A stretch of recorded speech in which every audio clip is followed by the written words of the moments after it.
Colleagues,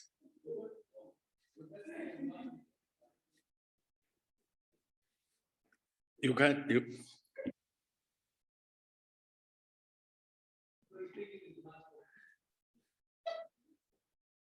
honorable members, Minister, Deputy Minister, Chair of the National Council of Provinces, Tadema Sondo, Deputy Chair, Mayor Lucas, Chief Whip of the National Council of Provinces, Tademo Hai, House Chairperson, Mayor Lucas, MECs from our respective beautiful provinces. It's always an honor as NCOP when we come together with the leadership of SALGA. And today we're dealing with the briefings we're getting since we have started. Today it was the Minister of Infrastructure Development on progress on implementation of the National Infrastructure Plan from Employment Creation and Development. Minister Tilil and the Deputy Minister were able to take us through the deliberations in the morning session, as were the house that represented the interest of different provinces. Now we'll be getting the briefing on provincial and municipal progress on the implementation of the National Infrastructure Plan for Employment Creation and Development. We have all MECs from all our provinces, the 9 provinces. Let me indicate that each MEC will be allocated strictly 10 minutes as the maximum. So if it's less than that, it's fine.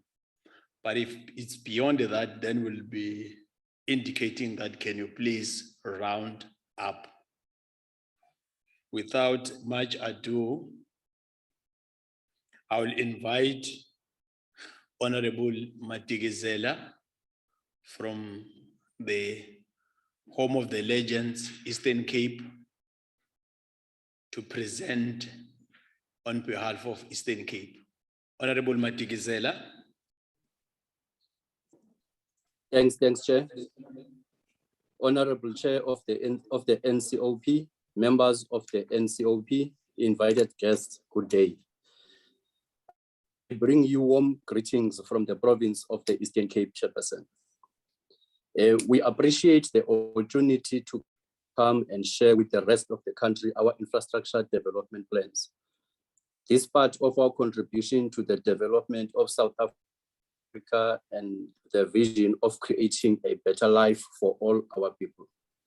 Earlier this year, in his State of the Nation address, President Ramaphosa pronounced that the country is embarking on economic reconstruction and recovery plan. As the Eastern Cape province, we identified infrastructure development as an area that could help our economic reconstruction efforts and create jobs for our people. Our infrastructure development program is premised on developing all 3 regions of our province, in particular the Eastern region that was previously neglected by the apartheid regime. In the Western region, which is mainly Gqeberha and surrounding areas, Transnet is consolidating manganese exports through the port of Ngqura as the primary manganese export channel in South Africa. Relocation of the port of Ngqura, the relocation of the port of Port Elizabeth manganese bulk terminal to Ngqura port to support the planned waterfront development at the port of BE is underway. Relocation of the port of Port Elizabeth tank farm to the port Ngqura, liquefied natural gas imports facilities will be established at the port of Ngqura. Even though there is a limited activity during construction of this project, the availability of electricity and the ship being an off-taker for LNG makes this critical success factor. for the gas to power project that the province is working on. The Mulilo Total Kucha LNG project entails the construction of a 200 megawatts power station. This means that the Kucha precinct, after the successful completion of these projects, will have 340 megawatts from the Dedisa peaking power plant, 450 megawatts of power ships, and 200 megawatts of Mulilo project. That's over 1,000 megawatts of existing power. In the central region, which is mostly Buffalo City municipal jurisdiction, projects in the planning phase include deepening and widening of entrance channel, relocation of multi-purpose terminal from East to West Bank, 2 new beds, East London Port Car Terminal expansion. So, and in the eastern region, which is mainly the former Transkei, we have the Wild Coast Economic Corridor, which basically talks to changing the socio-economic fortunes of the eastern side of our province, an area that is the coastal belt. We have identified infrastructure development as a game changer to unlock the economy of this region. The priorities I would like to share with you today include: 1, the first anchor is the consolidation of the N2 Wild Coast Highway Road project, which will have 2 highest bridges in Southern Africa, Msikaba and Mtendu. This project is under construction by Sanral and will speed up the movement of goods between our 2 provinces. The development of the Magwa Majola Ecotourism Estate is the second anchor project in the Lusikisiki area. The third anchor project is the Port St. John's priority projects portfolio, which include the establishment of small harbor and a smart city in BSJ. The last anchor is the establishment of the Wild Coast SEZ. Mthatha is the hub of the Wild Coast SEZ, but the agriculture and agro-processing spokes are from Nyande, Port St. John's, Muzahil, and Bizana.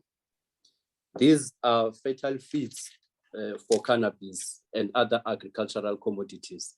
Hence, the Wild Coast SEZ takes center stage as a key part of the Wild Coast Corridor.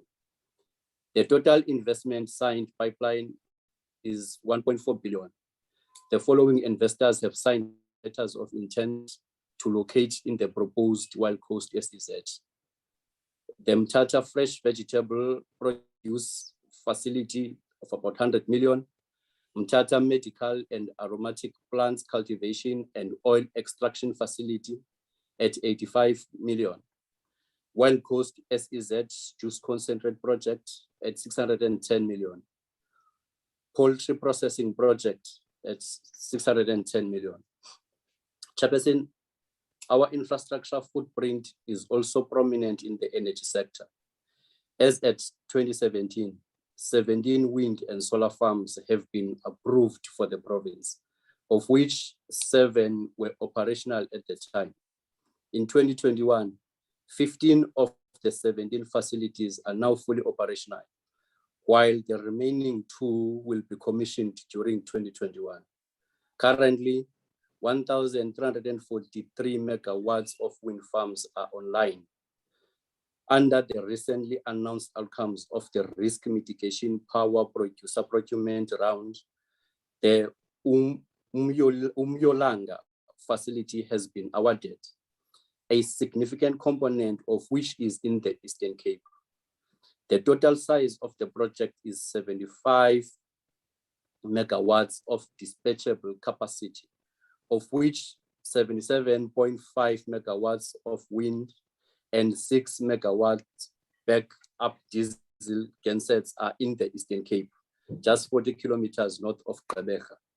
This represents an investment in excess of 1.7 billion in the province.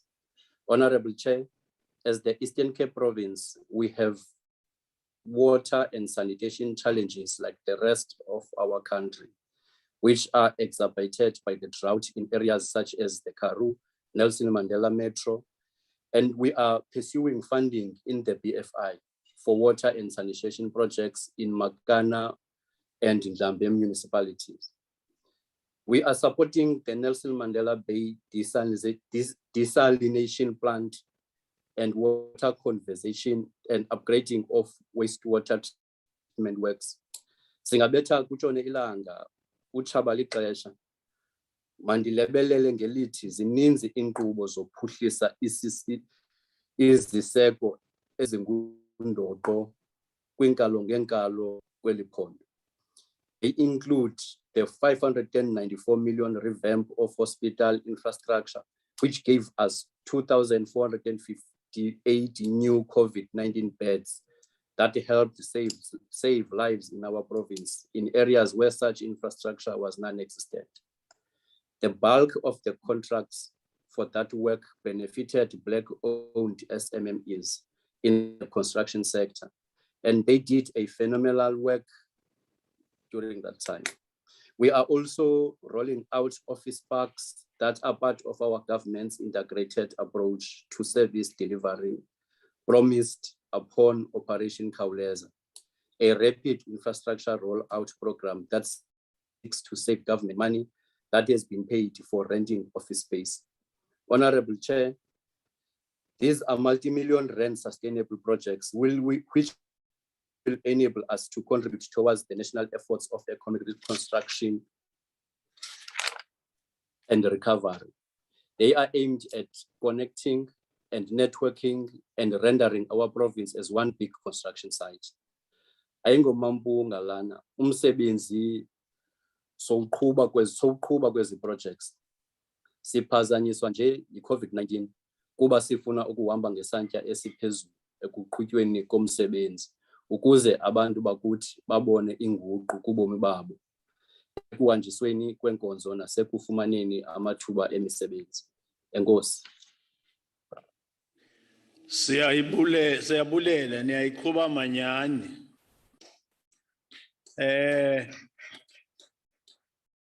Now I will invite Honorable MEC Koloi from it's a home province of our Honorable Chief Whip Mohai. Honorable MEC Koloi. Thank you, Greetings, House Chair. Let me also acknowledge the presence of our Minister, Deputy Ministers, Chief Whip of the NCOP, Honorable Sisu Mohai, permanent delegates of NCOP, special delegates of NCOP, Salga representative. Honorable Chair, the Free State Department of Public Works and Infrastructure is an implementing agent for clients, departments on projects that are valued at 15 million. This decision was taken by Executive Council in 2010. However, we have commenced the process of claiming back the Public Works mandate of being the lead implementer of new and ongoing maintenance projects for the province to ensure accelerated infrastructure implementation. For the projects that are implemented by the Free State Department of Public Works and Infrastructure, the client's department submits detailed infrastructure implementation plans on an annual basis. This process contributes meaningfully to Department of Public Works and Infrastructure as proper and informed project implementation planning is undertaken. To track and validate project implementation, Honorable Chair, the Department of Public Works presents infrastructure progress reports to Board and Executive Council on a monthly basis to share project progress. Challenges are highlighted and intervention are sought instantly where necessary. Infrastructure projects are implemented within the approved budget parameters, which propels transparency and accurate reporting on project implementation. Creation of sustainable employment remains the core existence of our government policy imperatives. All infrastructure delivery departments in the province are expected to contribute towards the reduction and alleviation of poverty within the societies. Infrastructure projects that are implemented, Honorable Chair, and undertaken by different spheres of government should ensure the employment and participation of the vulnerable groups in the economic stream. The report from the state is as follows, Honorable Chair. The infrastructure plan for the state provincial government is funded to the tune of 4.5 billion distributed amongst the 9 departments. The plan will deliver projects such as schools, clinics, community halls, multi-purpose centers, and third roads, to mention a few. A total of 143 projects to the value of 1.3 billion will be implemented in Malanga and will create 559 jobs. 39 projects to the value of 379 million will be implemented in Harare district and will create 67 jobs. 66 projects to the value of 600 million will be implemented in David district and will create 759 jobs. 69 projects, Honorable Chair, will be implemented in the district and will create 566 jobs. And 35 projects to the value of 739 million will be implemented in Tabong-Futsanyana and will create a total of 80 jobs. Honorable Chair, our infrastructure plan is expected to create a total of 2,762 jobs by the end of the current financial year, from a total of 423 projects. It is worth mentioning that our provincial procurement plan is biased towards appointment of local companies owned and managed by women, the youth, and differently abled people.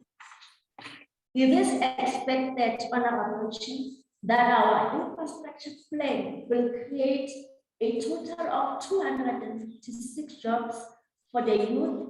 It will also employ at least 146 women and 21 for people differently abled. Subsequent to those particular jobs that one had mentioned earlier on, with regard to the EPWP around the infrastructure projects, Honorable Chair, through the implementation of 4 EPWP community development initiatives for 2021-22, as at the end of July, 1,932 work opportunities against the target of 2,190 work opportunities were created by the department. 172 of these work opportunities were created under the National Youth Service. The National Youth Development Plan 2030 proposes the strengthening of youth service programs and the introduction of new community-based initiatives to offer young people, Honorable Chair, with life skills and entrepreneurship training. It is in this context that we are implementing the National Youth Service. The department will expand the National Youth Service by employing an additional 70 youth in Mulotto local municipality in Q2. It is a collaboration with social company to enhance skills development, Honorable Chair, with the state government to create employment opportunities for youth. The department prioritizes the inclusion of youth, women, and people with disability in responding to expanded public works programs, call of income relief to impoverished communities. Of those work opportunities achieved, vulnerable groups benefited as follows, Honorable Chair. Women, 1,257, which is 73% thereof. Youth, 732, which is 42%, and people with disability, 29, that is 2%, Honorable Chair. As the overall EPWP provincial coordinator, the department facilitated the creation of 41,012 work opportunities in the first quarter of 2021-22 with the following contribution breakdown. National departments, 1,390, provincial departments, 11,692, municipalities, 4,681, Copter CWP, 22,259. The Township Revitalization Program, again, Honorable Chair, is the flagship EPWP program that supports municipalities, showcasing labor-intensive construction methodologies while creating temporary work opportunities and skills development in our communities. The program prioritizes transfer of skills to young people during construction of township roads. They are offered accredited training on building and civil construction, National Qualification Framework Level 3. The construction of these roads commenced in the second quarter, Honorable Chair, in the following 12 towns. That is Allen Ridge, Botshabelo, Belfontein, Clarence, Frankfurt, Poppies, Memel, Upper Mansfield, Polo, Villas, Frey, and Saskatchewan. 240 work opportunities will be created, of which 50% will be of youth. Now, in conclusion, Honorable Chair, it is safe to indicate that with the participation of all infrastructure sector departments and municipalities in the province, the scourge of unemployment can be tackled and development opportunities created for the benefit of our communities at large. The department will continue to play the leading role of coordinating the reporting on employment opportunities created. Thank you very much, Honorable Chair. Thank you, MEC Koloi. The next speaker will be Honorable Motara from Gauteng Province, the home of Ntate Masondo, the chair of the NCOP. If it wasn't for Ntate Masondo, I was going to give her 4 minutes and take away the 6 because she hasn't bid as Babai. She was the whip of Gauteng in this National Council of Provinces. Honorable Motara. You are praising her. Thank you very much, House Chair, Chairperson of the NCOP, as well as Deputy Chairperson, Chief Whip, MECs, Minister, Deputy Minister, leaders of all political parties present, special delegates, SALGA representatives, and South Africans who are watching and streaming live as well. Good afternoon. Thank you very much for the opportunity to present Gauteng's response to the implementation of the National Infrastructure Plan for the employment creation as well as the development. Our mandate as the Department of Infrastructure Development is born out of the GYAM Act. We also have execute our plans in accordance with the Growing Gauteng Together 2030 strategy, which espouses that all South Africans will have access to affordable, reliable, and safe drinking water, universal access to hygienic sanitation, at least 90% of South Africans to have access to grid electricity, with the remainder accessing electricity from off-grid resources, and the improved productivity of infrastructure and increased levels of public and private investment to a combined 30% of our GDP. The National Infrastructure Plan, as we have heard earlier on, seeks to transform the economic landscape while simultaneously creating significant number of new jobs and strengthen the delivery of basic services. Our infrastructure delivery plan will enable decisive steps that for us to make Gauteng an integrated city region characterized by social cohesion and economic inclusion, a leading economy on the continent underpinned by smart and green industrial and socio-economic development. The external environment as well as the internal environment also has an impact on the work that we are able to do. South Africa's macro socio-economic environment has mostly been under pressure over the past term of government, characterized by lower than expected growth rate, high structural unemployment amongst the highest inequality levels in the world, and sustainable poverty levels. The 2014 to 19 period has fallen far short of the trajectory required by the National Development Plan to reduce unemployment to 6% or eliminate poverty and sharply reduce inequality by 2030.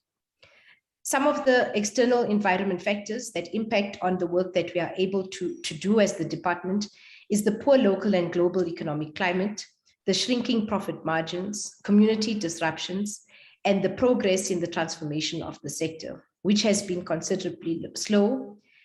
Gauteng also has got a particular population dynamics, which is characterized by huge numbers of urbanization, the growth and the decline of Gauteng cities and towns. The urbanization is also characterized by interprovincial movements. We expect that between 2016 to 2021, we have received some 500,000 who have moved out of their provinces and into Gauteng. 1.6 million will continue to move into Gauteng, and this will leave a net increase of migration of plus 1 million over the current 5 years. This also adds to the rate in which we are able to respond with the infrastructure plans. So our Gauteng population growth is exponential as it compares to our other provincial counterparts. We intend to use infrastructure programs to create local employment, and to this end, we want to facilitate the creation of 100,000 jobs in the construction sector to revitalize the regional economies, in particular our decaying CBDs, our old towns and old townships. We also envisage to roll out high-speed broadband access to deprived areas and ensure last-mile connectivity. Our investment in infrastructure needs to support clusters of township businesses to be able to allow them to expand, access markets, and prosper. And to this end, we will also empower 50 emerging Black firms as contractors and subcontractors, including women, youth-owned business, and people who are living with disabilities. The overview on our social infrastructure projects in particular, for the current financial year, we have 14 education CAPEX projects, three health CAPEX projects, and 4 other department CAPEX projects. In the next financial year, we will seek to roll out 11 education CAPEX projects, 10 health CAPEX projects, and 4 other CAPEX projects, which include libraries, social development centers, etc.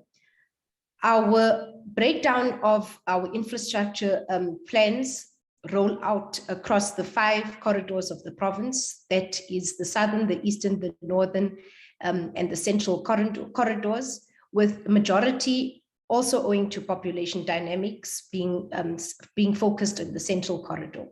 We do, however, have now taken a decision to focus on the western and southern corridors of the province, as these have got the most decay in terms of the CBD, township decay, as well as water, sanitation, and infrastructure. We continue to be the overall coordinator of the EPWP program in the province and have an expected outcome of 173,762 jobs over the next 4 financial years. The number of expanded public works program work opportunities that will be created through our various municipalities in the province will total 154,882 over the next 4 years. All public bodies in the province, both provincial departments as well as municipalities, do participate in the EPWP poverty alleviation program.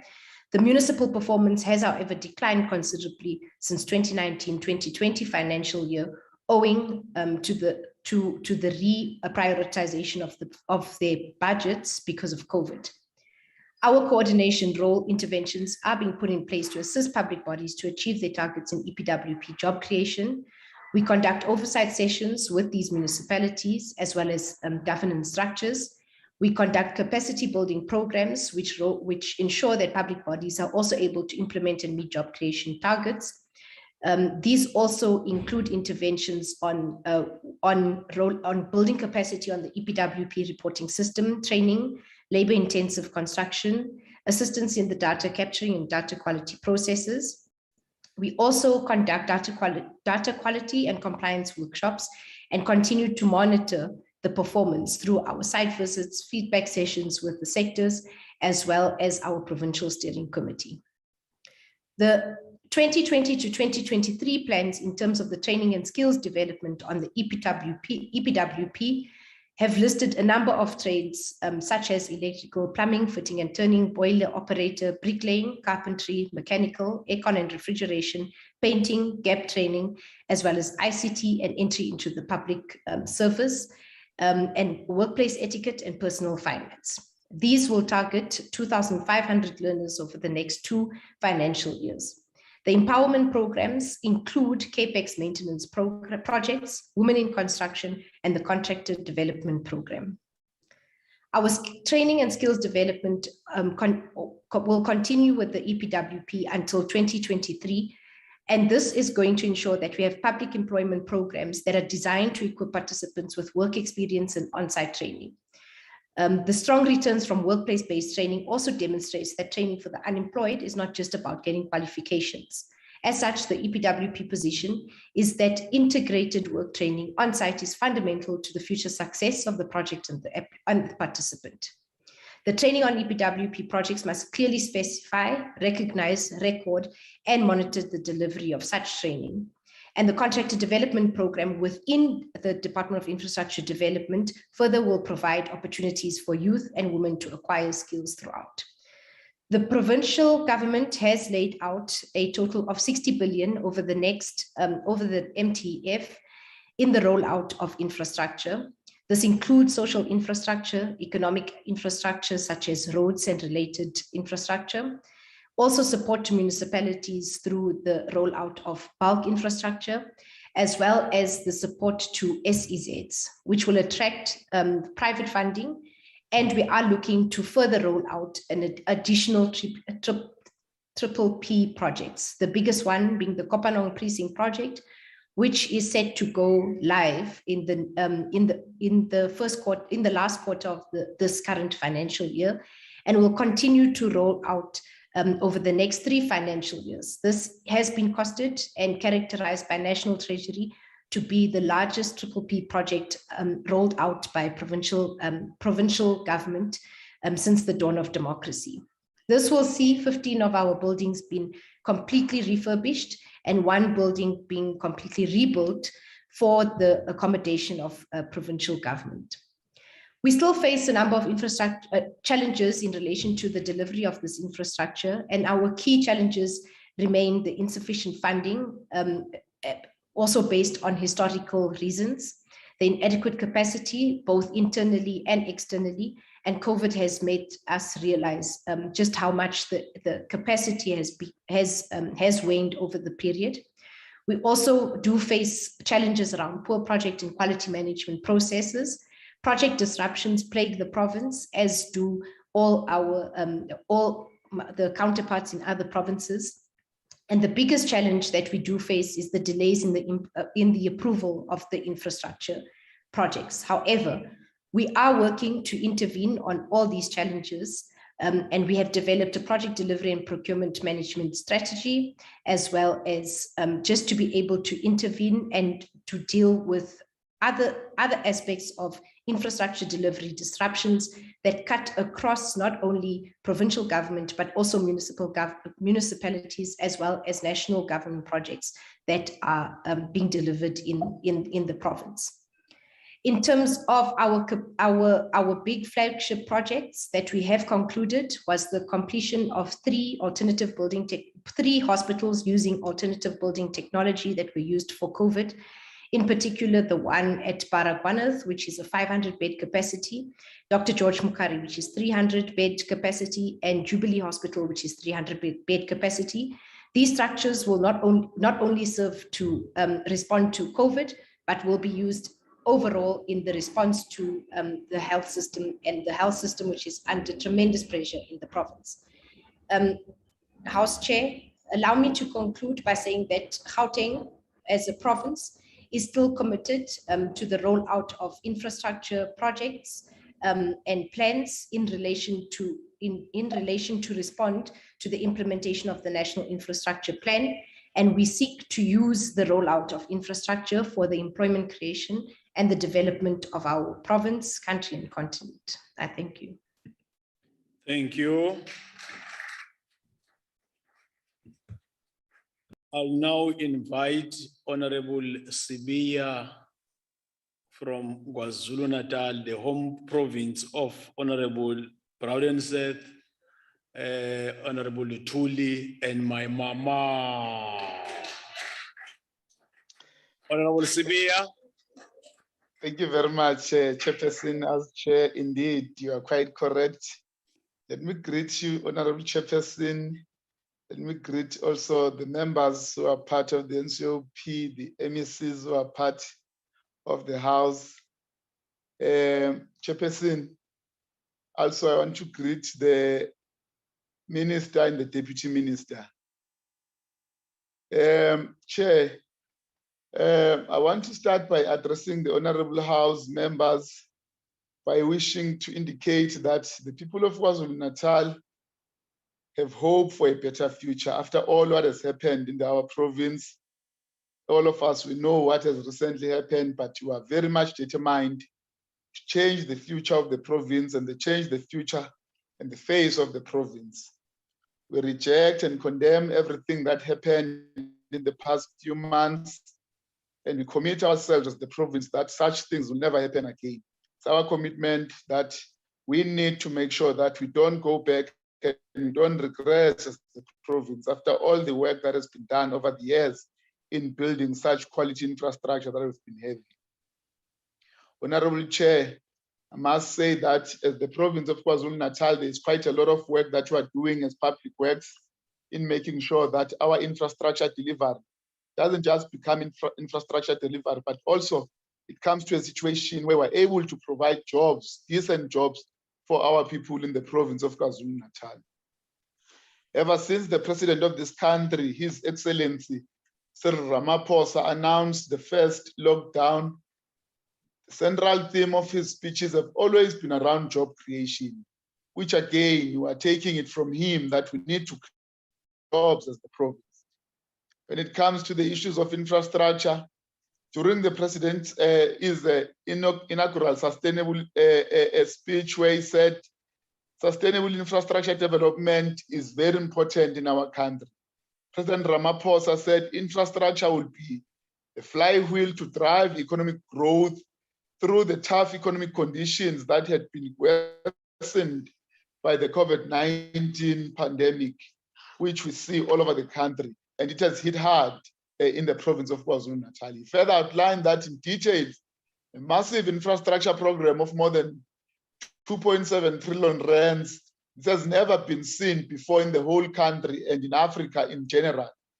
Honorable members, for KwaZulu-Natal province alone, the 2021-22 total infrastructure budget allocation amounts to 16.449 billion rands. Of this amount, existing infrastructure assets received the largest share, approximately 57.8, which is 9.514 billion rands. Non-infrastructure expenditure not directly linked to the construction of infrastructure assets received the second largest share of 2.2 billion rand, while new infrastructure assets received 1.166 billion rands, Honorable Chairperson. This massive investment is packaged in such a way that we defeat the triple challenges of poverty, unemployment, and inequality that is existing and pervasive in the country, and KwaZulu-Natal in particular. As you all know, members, these challenges have been compounded by the outbreak of COVID-19. Chairperson and honorable members, quite critically, we have stated in various platforms that... Chair, on a point of order. What's the point of order? Sorry, Honorable Mrs. Sibia. The House Chairperson, the very same MEC that you've been praising so much is not showing his face. Can we just maybe ask him to give us reasons why? Because everybody is just presenting here and showing their face. What is the problem here? Unless he asks for a...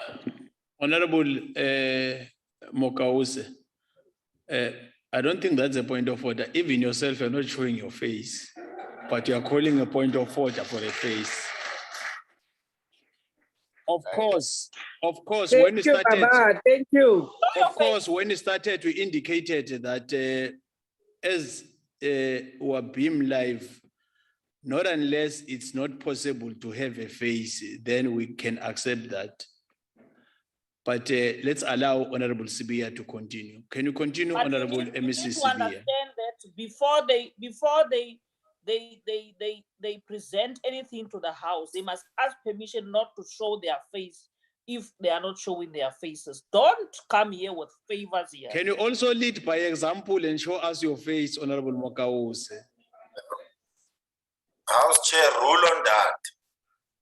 Thank you, Chair. Rule on that one. I've made my ruling where it's physically practical to show a face. We appeal for any other presenter or member who's speaking to do that, including yourself, Honorable Zandamela. But let's allow Honorable Sibia to continue. The MEC didn't request not to show his face, House Chair. Let's allow Honorable Sibia to continue. I've made my ruling.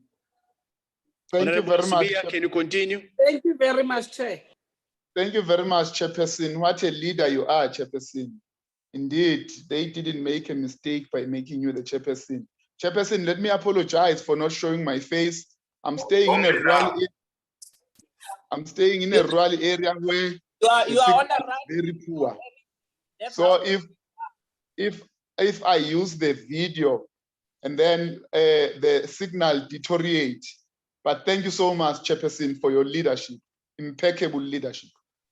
Chairperson, as I continue, this massive investment is packaged in such a way that we defeat the triple challenges of poverty, unemployment, and inequality. As you all know, these challenges have been compounded by the outbreak of COVID-19. Chairperson and honorable members, quite critically, we have stated in various platforms that after a careful analysis of our work as public works, we are continuously re-engineering our approach to assist the province and the country at large to grow. We have been busy making sure that we change the approach of our public works in the province. We are bringing back the element and the character of vocational work in the Department of Public Works in the province, where we are bringing back the artisanry as that being at the center of the work that we are doing. Because public works has always been at the center of the artisanry and being having a vocational element in it. We have started by opening 2 of the workshops that have been closed over the years to make sure that we train artisans, we train different young people in different skills so that we are capable of manufacturing our own furniture as public works, but continue to create jobs by using these workshops that have been closed over the years. They've been refurbished. We'll be opening them very soon in making sure that public works is capable of helping our own government as we continue to build a capable state as the province of KwaZulu-Natal, which is part of the mandate of this government of the day that we are part of. We're focusing on vocational training so to ensure that people of this province are appropriately skilled. We want to make sure that to them that they take up new opportunities that we are providing as the province and as public works in particular in various sectors of the economy through the delivery of infrastructure. We're working closely with the KZN Human Resources Development Council to strengthen our collaboration with the universities and TVET colleges in making sure that the vocational training centers and other training institutions are part and parcel of what we are doing, because we want to make sure that the skills match in our province is exactly what we need in growing the province. We're aiming at ensuring massive skilling of young people throughout the corners of the province. We can report today, Honorable Chairperson, that over the past few months, we have been awarding certificates to young people who have undergone intensive training in collaboration with credible and accredited institutions and are now part of the built industry, which is growing in leaps and bounds. We have been focusing on carpentry, plastering, roofing, plumbing, and other technical skills. And in all this, Honorable Chairperson, we've managed to make sure that women are the dominating sector when it comes to this training that we are doing, because our focus is to make sure that the emancipation of women doesn't become just a lip service, but we walk the talk and we see our women being part of the built sector industry in our province. Honorable members, whilst unemployment in this province is often driven by a lack of demand for labor, at other times it is driven by a lack of suitable supply of labor. This is particularly true where there is a mismatch in skills supplied by the local labor force and skills demand by the major businesses in the area. We are working towards ensuring that the categories of artisans produced are aligned, Chairperson, with the quality of skills required in industries, while ensuring that the programs for skills development is aligned with the imperative of industrial development. The reason we are focusing on artisan skills is because we all know that in this country, we are short of artisans, but beyond that, the built sector is also dominant by artisans. So we are making sure that we are moving towards those directions where we are not going to be importing artisans, but we are producing our own artisans and we are creating jobs while we are doing that. We are utilizing learnerships and internships to bequeath the young graduates with a sufficient experience and improve their appeal in the open market. In addition, Chairperson, want them to be active agents who must be at the forefront of the infrastructure revolution. Chairperson, we must hasten to point out that as KZN, we have adopted an integrated approach that seeks to unite all role players behind the infrastructure plan for employment creation and development. We are utilizing structures such as KZN Economic Council, KZN Growth Coalition, and KZN Human Resource Development Council. In addition, we have an ongoing interaction with municipalities and NGOs and business chambers across the province. Such interactions are led by our own capable Premier, Honorable Sihle Zigalala. We also wish to report that we are making progress and inroads in establishing the Strategic Infrastructure Development Agency, which we call SIDA in the province. The Premier has given us a tight deadline, which we are committed to meet despite challenges of budget cuts arising from the shrinking fiscus that we all know. Having this agency will enable KwaZulu-Natal to engage with and coordinate effectively every infrastructure project that are taking place in the province, irrespective of the sphere of government that is the custodian plans in question. At this stage, we wish to thank the Minister of Public Works and Infrastructure, Honorable Minister Patricia de Lille. The Minister was joined by the Premier in the province in August 19 during the monitoring infrastructure projects, especially the N3 National Road upgrades. Through the KZN Economic Council, we have received ongoing briefings from SANRAL regarding this project with a value of between 1.4 billion rand. To date, 82.5 million rand has been spent.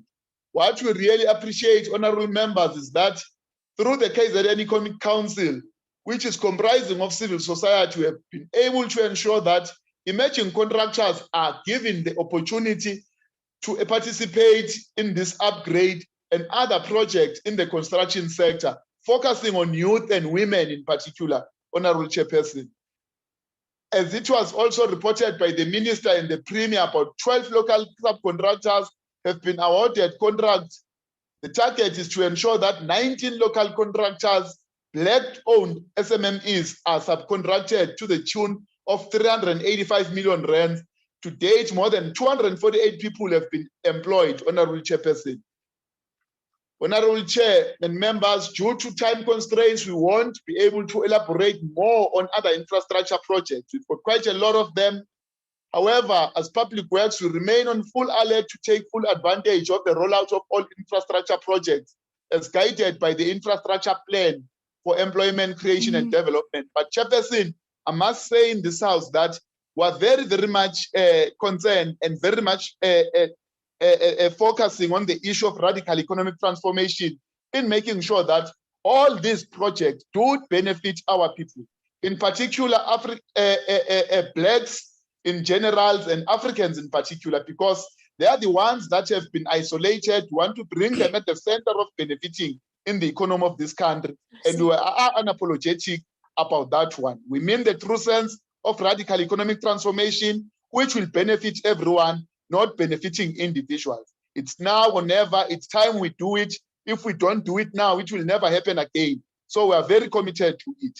We have a total of 12,637 infrastructure projects across the province with a total value of more than 4.3 trillion rands.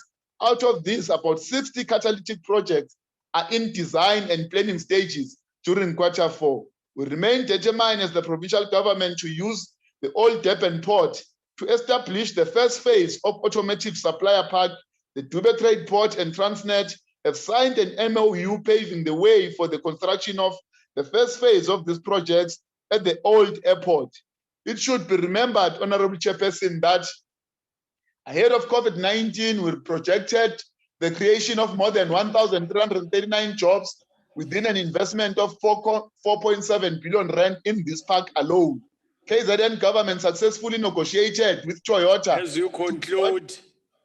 As I conclude, Honorable Chairperson, I want to say to this House, as KZN province, Public Works in particular, we are very much committed in creating jobs in the province and making sure that the country becomes a country that is moving forward, but also the people of KwaZulu-Natal do benefit in the economy of the country and the economy of KwaZulu-Natal. We are very much focused in the previously disadvantaged people and making sure that we build a long-lasting infrastructure that will take this country forward. Thank you very much, Honorable Chairperson. Thank you, Honorable Sibia, MEC Sibia. I'll now invite the Honorable MEC Masemola from Limpopo, the home province of Honorable Mama Rokhane, and Honorable Matebula, who's well behaved today. Honorable MEC Masemola. Thank you very much,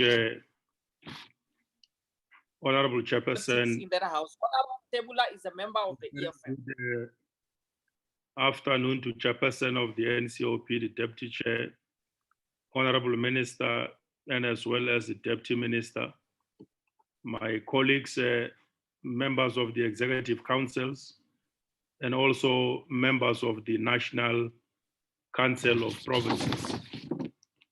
I'm presenting on behalf of the Provincial Government of Limpopo a report to this National Council of Provinces to note on progress on the delivery of the provincial infrastructure in the province, and as well as efforts and activities undertaken to accelerate delivery of infrastructure in the province so that we could be able to create those job opportunities and as well as employment for our people who so much deserve better socio-economic conditions for the betterment of their own lives.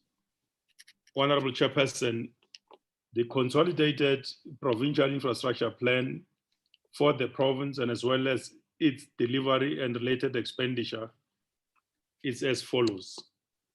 We have a plan that has 2,669 projects implemented through various departments in terms of their numbers. And this budget, this plan, I mean to say, is budgeted for an amount of 6 billion rands, 400 million rands for its realization so that departments could be in a better position to actually implement those projects which I've just referred to, that in total of the entire provincial administration, like I said, there are 2,669 of them. And to date, we have been able to spend almost 1.3 billion rands, which constitutes the overall 22% performance of the entire infrastructure budget for the province. These projects, Honorable Chair, ranges from construction of schools, nutrition centers, libraries, laundries in hospitals, and as well as wards, OPDs. They range from roads projects, bridges. Some of them, of course, are implemented through SANRAL. It also includes projects around the Department of Transport. We're busy with the construction of a state-of-the-art traffic station in Bembe and other K53 facilities that are related to these projects. Equally important, we are in discussions with the commercial sector to actually implement very critical projects which are referred to as catalytic projects, which relates to water projects, roads, and as well as human settlements. This list is not only limited to these projects, but it's also another program that talks to the infrastructure plans for the province to roll out the realization of the SEZ in Vembe district and as well as SEZ in Sekhukhune. It also includes a plan to relocate the district government offices of Sekhukhune from Leboahomu to Jane Fairs around Mamune area. And also there's a project that we have been able to conclude working together with the mining sector in the province of pipes producing plant, which once it is in full use, it is anticipated that it will create around 300 job opportunities for the people of the province. However, water still remains a very serious problem that we get confronted with as a province. We're working very hard, Honorable Chairperson, and at this stage, departments are at various levels of performance with regard to their percentages. And we are quite certain that as a matter of must and as a matter of commitment that we have demonstrated through leadership that MECs are providing, we should be able to realize the actual implementation of this plan, because those total number of projects, yes, all over the province in the 5 districts of our province being implemented in various communities, both villages and as well as some peri-urban localities. And we're quite certain that we are on track towards realizing the objectives as set out by the president and as well as by our minister in those policy pronouncements. We're hard at work to make sure that these projects are moved towards pre-construction and as well as construction stages. And some of the issues that we have identified, which will enable us to move towards the end of September, October to be at 60% of implementation. We have identified the need to work very hard. And that is why politically, as the economic cluster, we have instructed heads of departments to move faster and enable systems for better acceleration of these projects. Issues relating to the efficiency of the supply chain management processes is one matter that we have identified as an area that needs attention so that we can fast track some of the processes. Some departments that are busy putting together panels of contractors, we have instructed them to fast track service level agreements so that delivery of these projects would actually be accelerated. So at the center of our work is nothing else but coordination and acceleration towards realization of these plans. The budgets that have been announced are quite nicely linked to individual projects, and therefore the implementing agents in some departments that have been assigned some responsibility to perform, we have put together a system of governance and interaction and continuous monitoring of those implementing agents so that they can be able to fast track their work. We have contracted through some departments, ID team, Vula Trust, and as well as the DBSA to help in actually massifying rollout of this huge program, given the need for capacity and therefore collective endeavors, administratively and systems-wise, to realize this big plan for the province.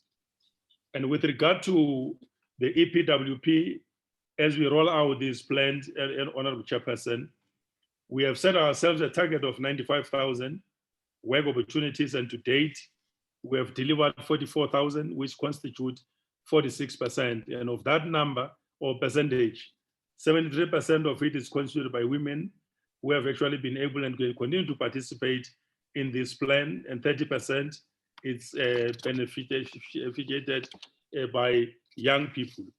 We are hard at work, Honorable Chairperson, to make sure that post-COVID, in as much as we grapple with this pandemic, it does not necessarily detour us from our main mandate of delivering infrastructure within the province without any failure. And therefore, I would like to take this opportunity, having related all those consolidated plans, to present this report to the NCOP for noting, but as well as leadership on oversight on how best we could, of course, accelerate and continue to remain focused on our work. Details of all these plans presented here could actually be accessed through the annexures that we have provided as a detailed report that talks to a very huge program elaborated in those various departmental plans. So far, thank you so much, Honorable Chairperson. Thank you, Honorable MEC Masemola.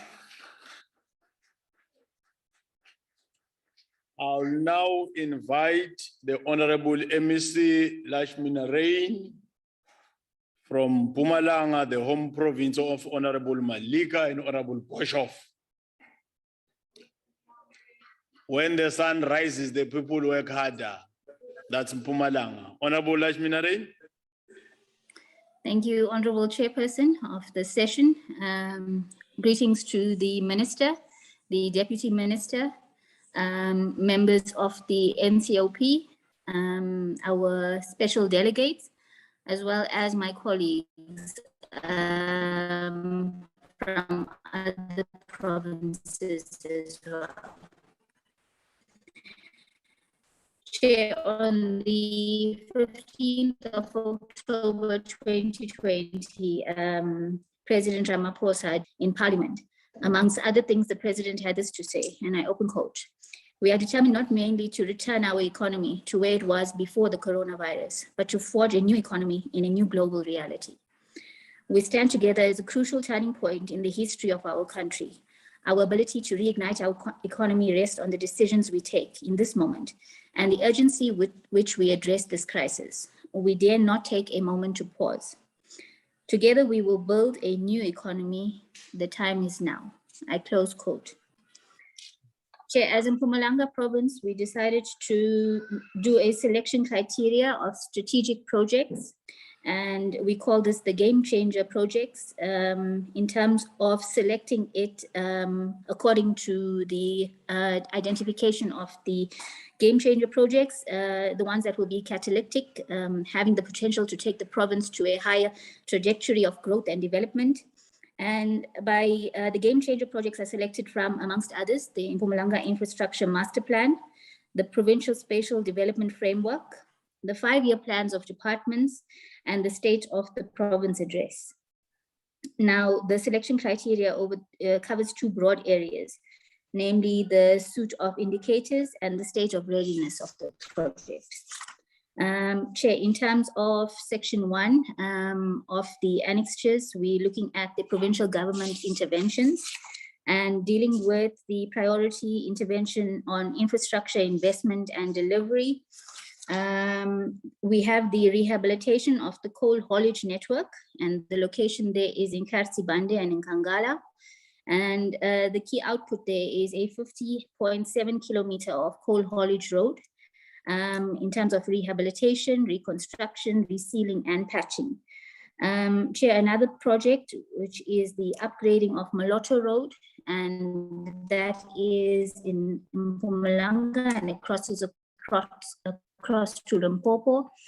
And I understand the necessity to emphasize that the upgrading of Mulotto Road should not be taken away from the essence of the importance of the Mulotto rail corridor. In terms of the Mulotto rail corridor, it's something that we have been initiating with the minister, and hopefully we will be able to get private investors to come to the fore of that. So we understand the importance of this rail corridor to the community there, not only in terms of safety, dealing with the challenges on the road as well as the accidents and loss of lives, but also in terms of economic development for the area surrounding that. Another project is the improvement of tourism roads infrastructure.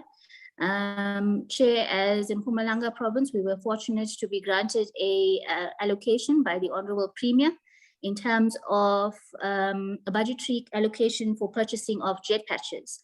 And as a department, we want to utilize these jet patches mainly on our tourist roads first, and thereafter go into our regional roads.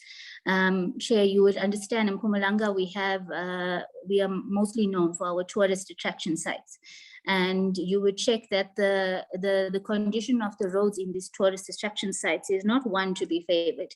Hence, we would prioritize the jet patches mostly on those tourist attraction roads. Chair, another good story is, or another good project is the Mpumalanga International Fresh Produce Market. And it's a main market and agro-processing building. And we are looking at creating 469 jobs during the construction phase. Chair, you would understand that we have SEZs in the province, and we wish that these SEZs and the agri-hubs to provide a sense of support to this international fresh produce market. We also wish to use this produce market as a sense of exporting and importing. In terms of employment stimulus and economic inclusion of women and youth, we have the paving of townships and municipal roads, and these are throughout the province in township and rural areas. The key output here is 15 kilometers of road network in township and rural areas to be paved, and we're looking at 115 jobs created for youth.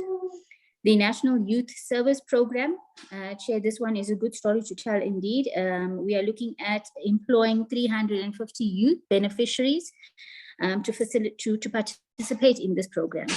Chair, another program that we have is the Sakabaki Program. And Sakabaki is a program that is there to for emerging contractor development. It's an emerging contractor development program. And in the past years, it concentrated on a combination of male and female contractors in the province. However, in this term, we are proud to announce that the Sakabaki program will concentrate on only women, female contractors in the province, because we understand the downfall or the challenges that female contractors come across. So this is a contractor development program for female contractors only, and there we are concentrating on 55 of them. Chair, we also have the Siatentela Roads Maintenance Program. And Siatentela, through Siatentela, we are looking at, it's actually a labor-intensive program. And being a labor-intensive program, it encourages locals and to participate, as well as local employment.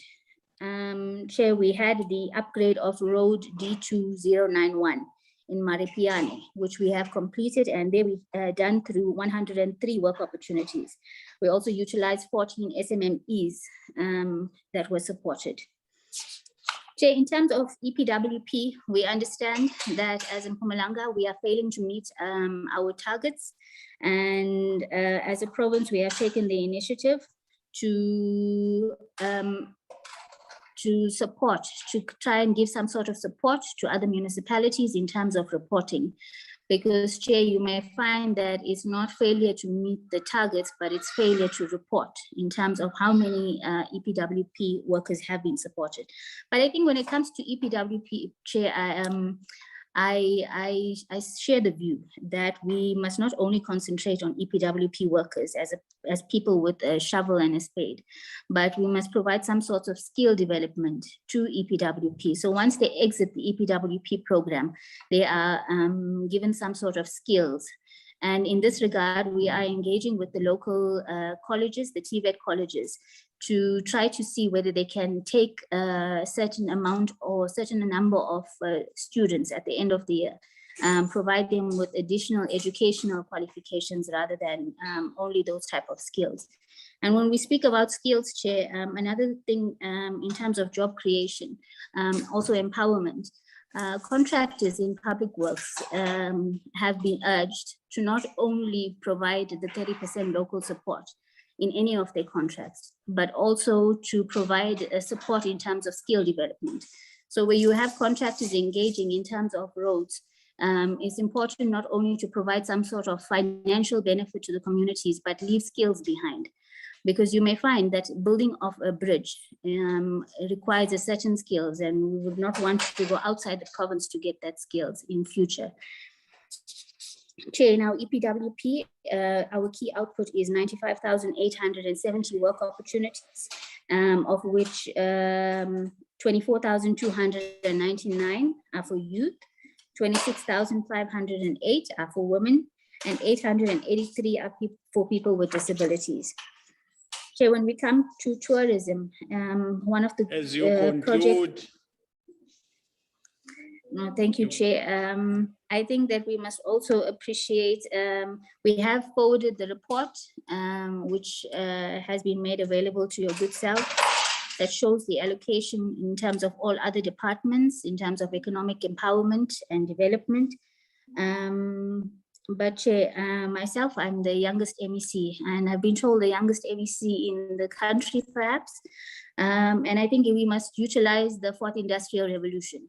So as a department, we're also utilizing drones to check or monitor the progress of our projects on the ground. Thank you, honorable members, and thank you, Chairperson, for the opportunity to present the report on behalf of Malanga Province. Malibongwe. Thank you, Honorable MEC Lachmina Rain. Oh, she says she's the youngest. The next speaker will be the Honorable MEC Makatonga from Northern Cape, the first province in our beloved country that brought electricity. Norcap. Yes, indeed, Chairperson, thank you very much. Let me also greet Chair, the Chair of the Council, the Deputy Chair. I hope I'm audible. The Minister and the Deputy Minister. Yes, you are audible. And thank you very much, and everyone, Chair, that's in the presence of your good self in this meeting.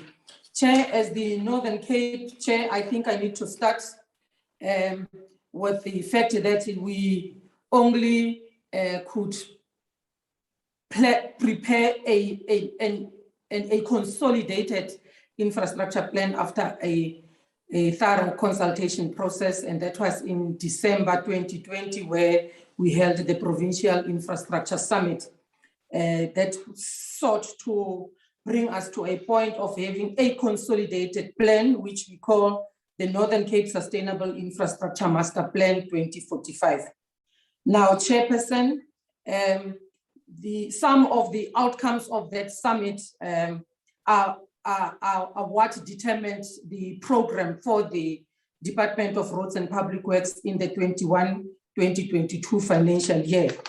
So amongst, Chair, the issues that were strongly raised, which then became a policy matter, was the remodeling of the Department of Roads and Public Works in this province. Now we are currently busy with the process, which should be concluded as at the end of the third quarter of 2021-2022. And the objectives, Chair, of the consolidation is to enable the Department of Roads and Public Works to fully claim its mandate as the only preferred infrastructure delivery agent in the province. We will be taking over projects from other sector departments. We have been an implementing agent for some of them, and they also had other implementing agents where now through this remodeling process, we will then be taking over all of these processes and it will then be centralized under one roof. Now, Chair, in preparation for this remodeling, we have embarked on different programs, and amongst them are skills development, which I will give details later. Amongst them, Chair, is to better capacitate the department into ensuring that we just reduce the detenderization of the state. So through this remodeling, Chairperson, we have been working, or let me rather say, we've been an implementing agent for a few of the departments, the Department of Education, the Department of Health, and the Department of Sports, Arts and Culture, and the Department of, and a few other departments. So I'm going to focus, Chair, on those major departments where we would be getting a bigger portfolio. That is the Department of Education. As we, Chair, are sitting in this meeting, the Department of Education has and will be surrendering 133 projects to the value of 3.5 billion over the MTF. Health stands at about 13 to the value of 433 million, Chairperson. So we've got a few that are running where we are implementing and where other implementing agents are busy within that value. So at this point, we are implementing on behalf of education about 11 projects, which then created about 254 work opportunities.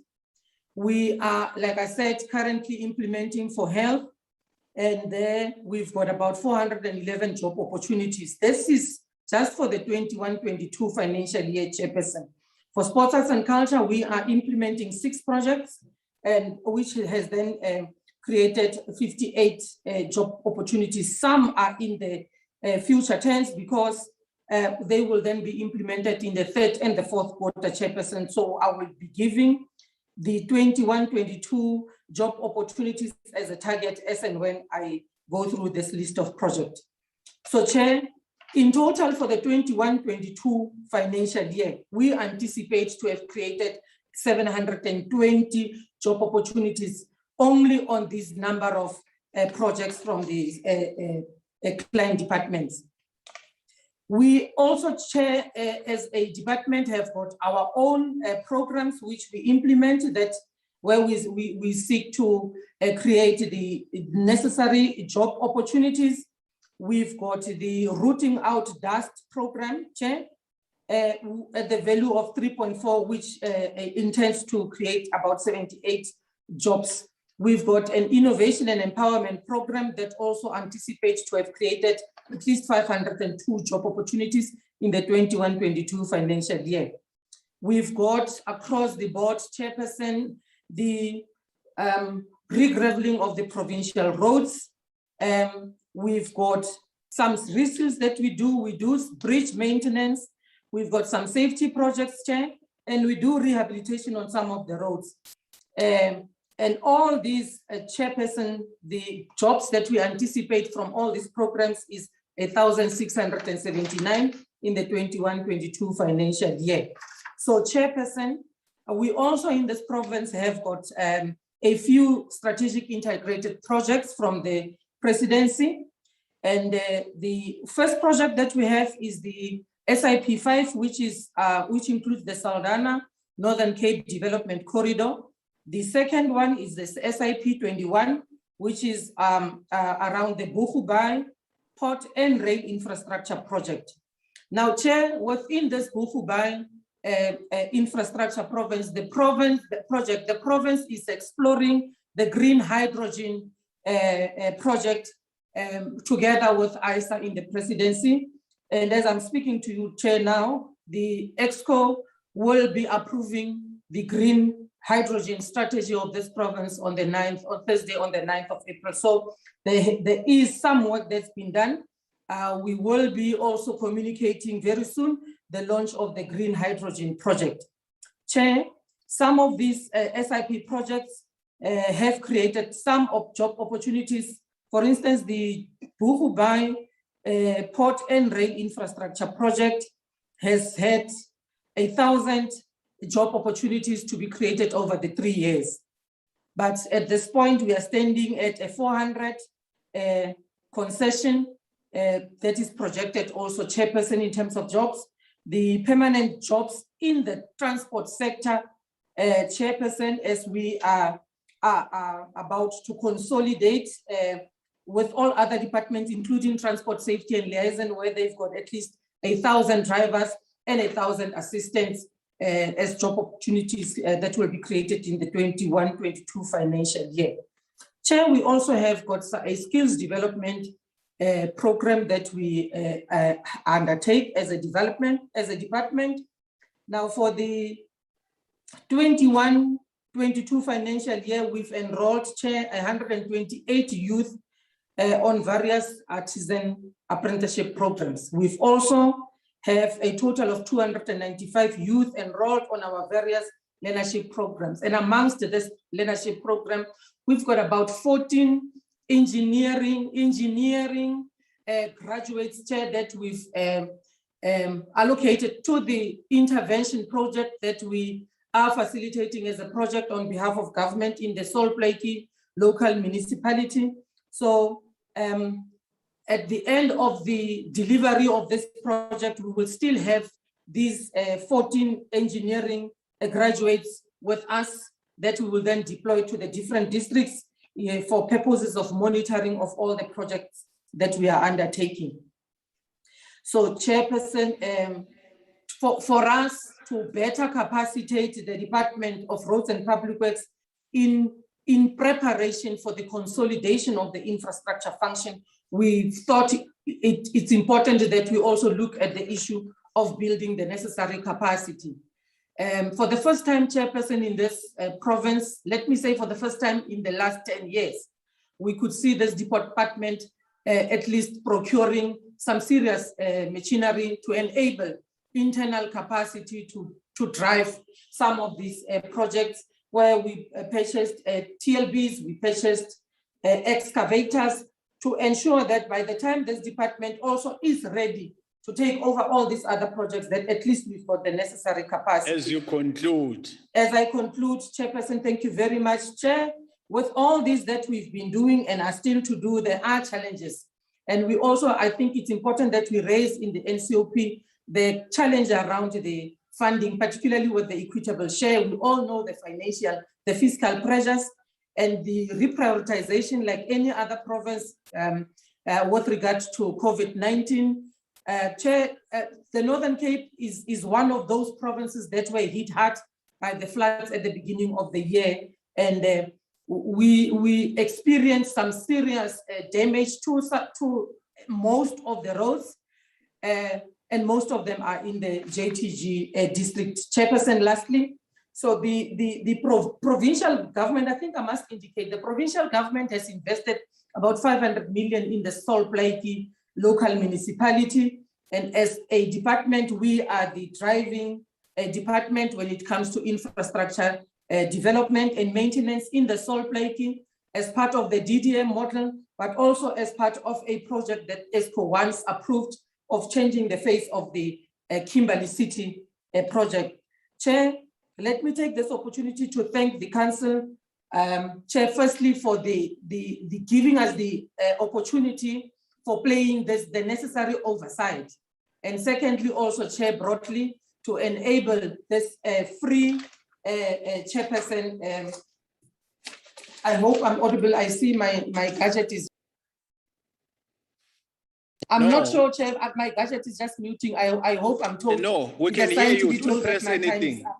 Yes. Oh, thank you very much, Chair. Thank you.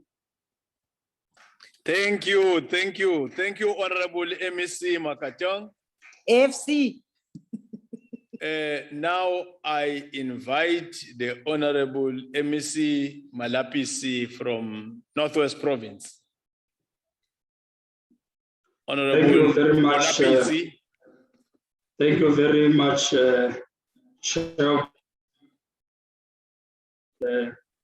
province of Northwest, the province of Thandi Modise, the province of the newly elected Premier Pushimape.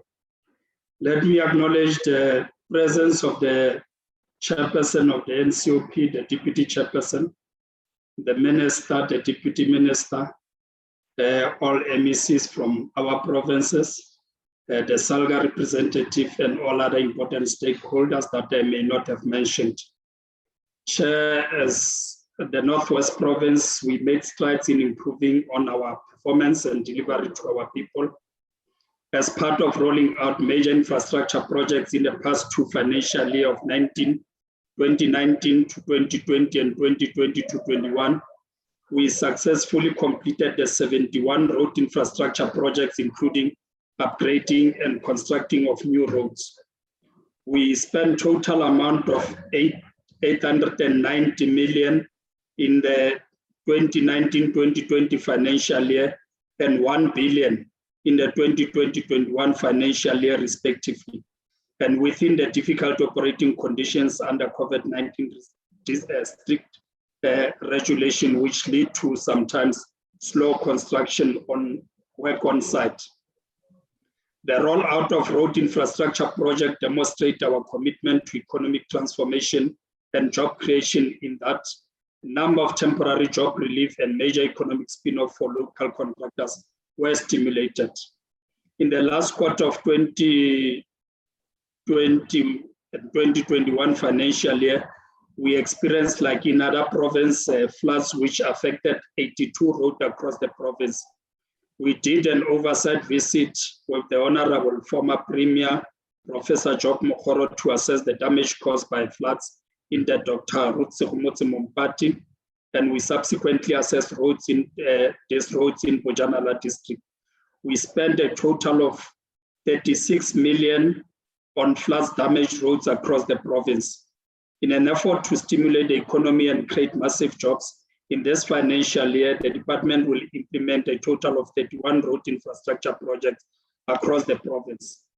A further 28 projects will be completed in the not so distant future, which could not be completed in the previous financial year.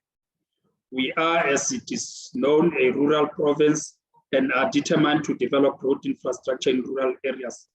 The provincial treasury has ring-fenced 365 million for rural roads. A total budget of 1,860,235,000 is set aside for transport infrastructure.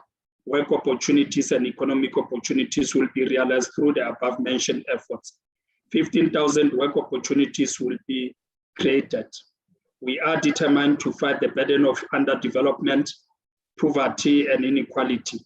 Hence, this financial year, we have applied for funding of the second phase of the presidential stimulus package under the Semelela program, which we believe would not be sent towards the end of the financial year. We therefore intend to bring about sustainable livelihoods and employ over 8,000 additional work opportunities over and above the provincial target of 37,000 work opportunities targeted for this financial year. In this regard, a number of building infrastructure projects are planned for the current financial year. We'll be erecting or constructing 2 traditional offices. 4 community libraries projects will be completed in this financial year. 6 new schools projects are planned to be completed, and some of the projects have been allocated to the DPSA. In terms of job opportunities for 2021, I must inform this August House that as the province, in terms of our target, we had a target of 39,698 for provincial as our target, and total work opportunities in Q1 is 38,716. And if we break it down according to the demographics, 28,155 is women, 14,763 is youth, 294 is people living with disability. The Northwest Provincial Expanded Public Works Program for the 2021-2022 financial year had a target to create 39,698 work opportunities, and for the first quarter has reported 19,373 work opportunities. The demographic of this created 19,373 work opportunities, as I have indicated earlier on, that women have benefited the most. Chair, I must indicate that the provincial department, as indicated, has created across all the sectors of the program, and municipalities have created a very less number that is not very satisfactory. But we are working on that to ensure that all our municipalities, given the challenges that they are facing, lived up to their expectations. Chair, as I conclude, I just want to highlight some of the challenges that we are having. It is true and it's a reality, and this matter is being addressed by the provincial government and provincial treasury in particular on the allocation of the limited resources in as far as your equitable shares are concerned. We have engaged provincial treasury quite extensively on considering improving or increasing our equitable share as a challenge. We also have a high rate of unemployment, like the problem which is phenomenal in our country. We are also experiencing problems of transfer of conditional grants on time, as indicated earlier on. We are also experiencing community protest. We have taken a stand to engage community members and all other stakeholders before we implement any project. We engage the community so that we can have their buy-in in all the projects that we are taking to our community members. We are also faced with some people who are masquerading as business forum who would demand to be considered or be awarded job opportunities or business opportunities. If we don't budge on this, they will stop our project. We have established the Road District Forum, which is a representative body of all our stakeholders in the province across in each district. With this establishment of the District Road Forum, it does at least ease the tension that is there between our community and representative of our community, those who demand roads. Chair, this brings us to the end of the presentation on our report, and I would like to thank you for the opportunity. Thank you very much. Thank you, Honorable Molapisi. Indeed, the home of the former chair and Honorable Hihi and Honorable Landsman and Honorable Totov. We now invite the Honorable MEC Michel from Western Cape, the home province of Honorable Labuskachne and Honorable Njandu, and the Stormers. Unfortunately, the Stormers won't be playing the Currie Cup final. It will be the one of Ambassador playing the final, the Blue Bulls, and the one of Mama, the Sharks, playing the Currie Cup final. Honorable Michels. Thank you, Chairperson. Chair, if I may ask, I'm having connectivity problems, so if it's in order not to switch on my camera. But before I start, I just want to say, Honorable Njadu and I share a hometown. So over and above the West Cape, we homies.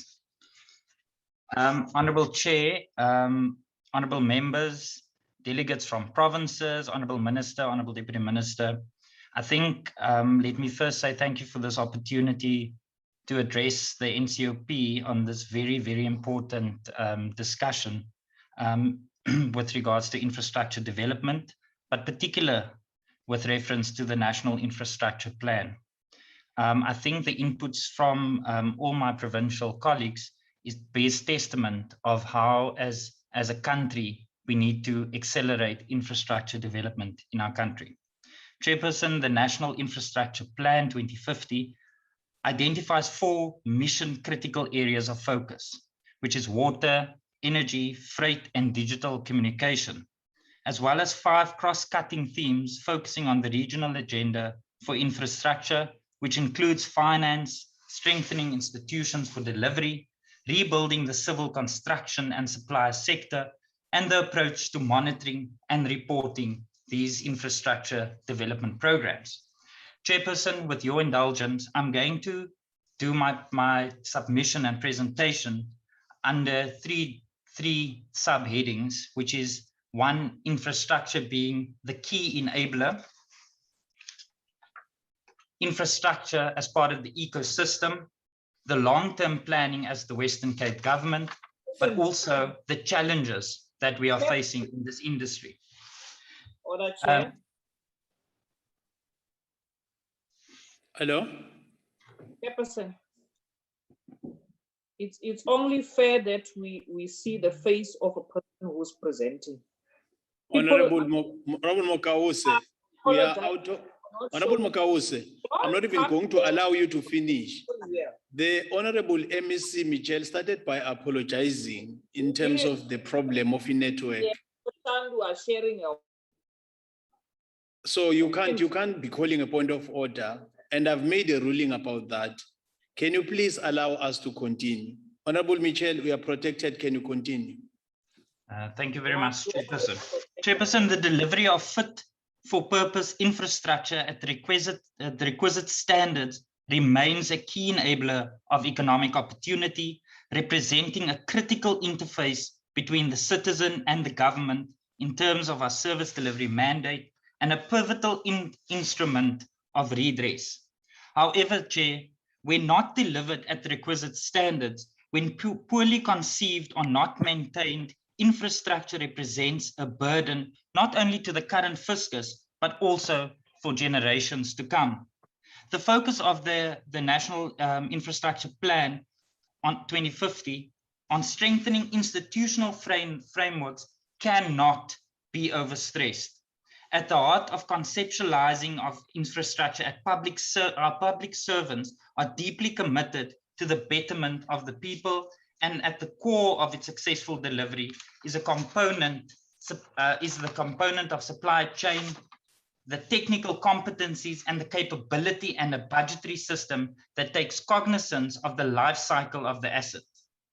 Chair, immovable assets and management systems across roads and public works portfolio remain critical if maximum value is to be derived from our portfolio. Without these core ingredients, Chair, infrastructure becomes a liability to future generations and a missed opportunity for the current. The Western Cape government, Chair, and in particular my department, the Department of Transport and Public Works, is uniquely positioned to champion and extract available value from the infrastructure system, leveraging both the provincial roads as well as public works portfolios. It is within this context, Chair, of understanding as well as regulating within both the mobility of transport as well as the infrastructure system that systemic change can be brought about. Chair, our interaction with the Infrastructure South Africa around collaboration across multiple spheres of government bears testimony to the realization that our infrastructure system is both interrelated as well as codependent. Any system, Chair, is only as strong as its weakest link. This collaboration across the three spheres of government and multiple role players in the infrastructure space will lay the groundwork for a sustainable pipeline of especially large infrastructure projects and sustained interest on the part of the investment community on the one hand, and our construction industry and supplier sector on the other. Chair, at a policy level, the Western Cape government is currently in the process of updating its provincial land transportation framework, the 5-year planning framework of land transport modalities, as well as the implementation of a provincial freight strategy, looking at freight network efficiency, inclusive economic development, transport network safety, environmental sustainability, and cost optimization. This strategy, Chair, identifies 7 strategic focus areas, which is planning, coordination and institutional arrangements, the demand management, modal rebalancing, infrastructure capacity and condition, traffic management, technology and innovation, data and information management. But Chair, in terms of our broader infrastructure strategic focus, we aim to reconceptualize the Western Cape infrastructure framework, looking at both supply as well as demand management across the broad spectrum of the sector, spectrum of the sector. Within this context, the focus will be on energy, transport, settlements, water, ICT, and the ecological sector. But Chair, as I indicated in the beginning, the industry is not without its challenges. While the building and retention of requisite competencies and systems remain critical to our overall infrastructure success, some regulatory frameworks inhibit the maximum extraction of the value from these investments.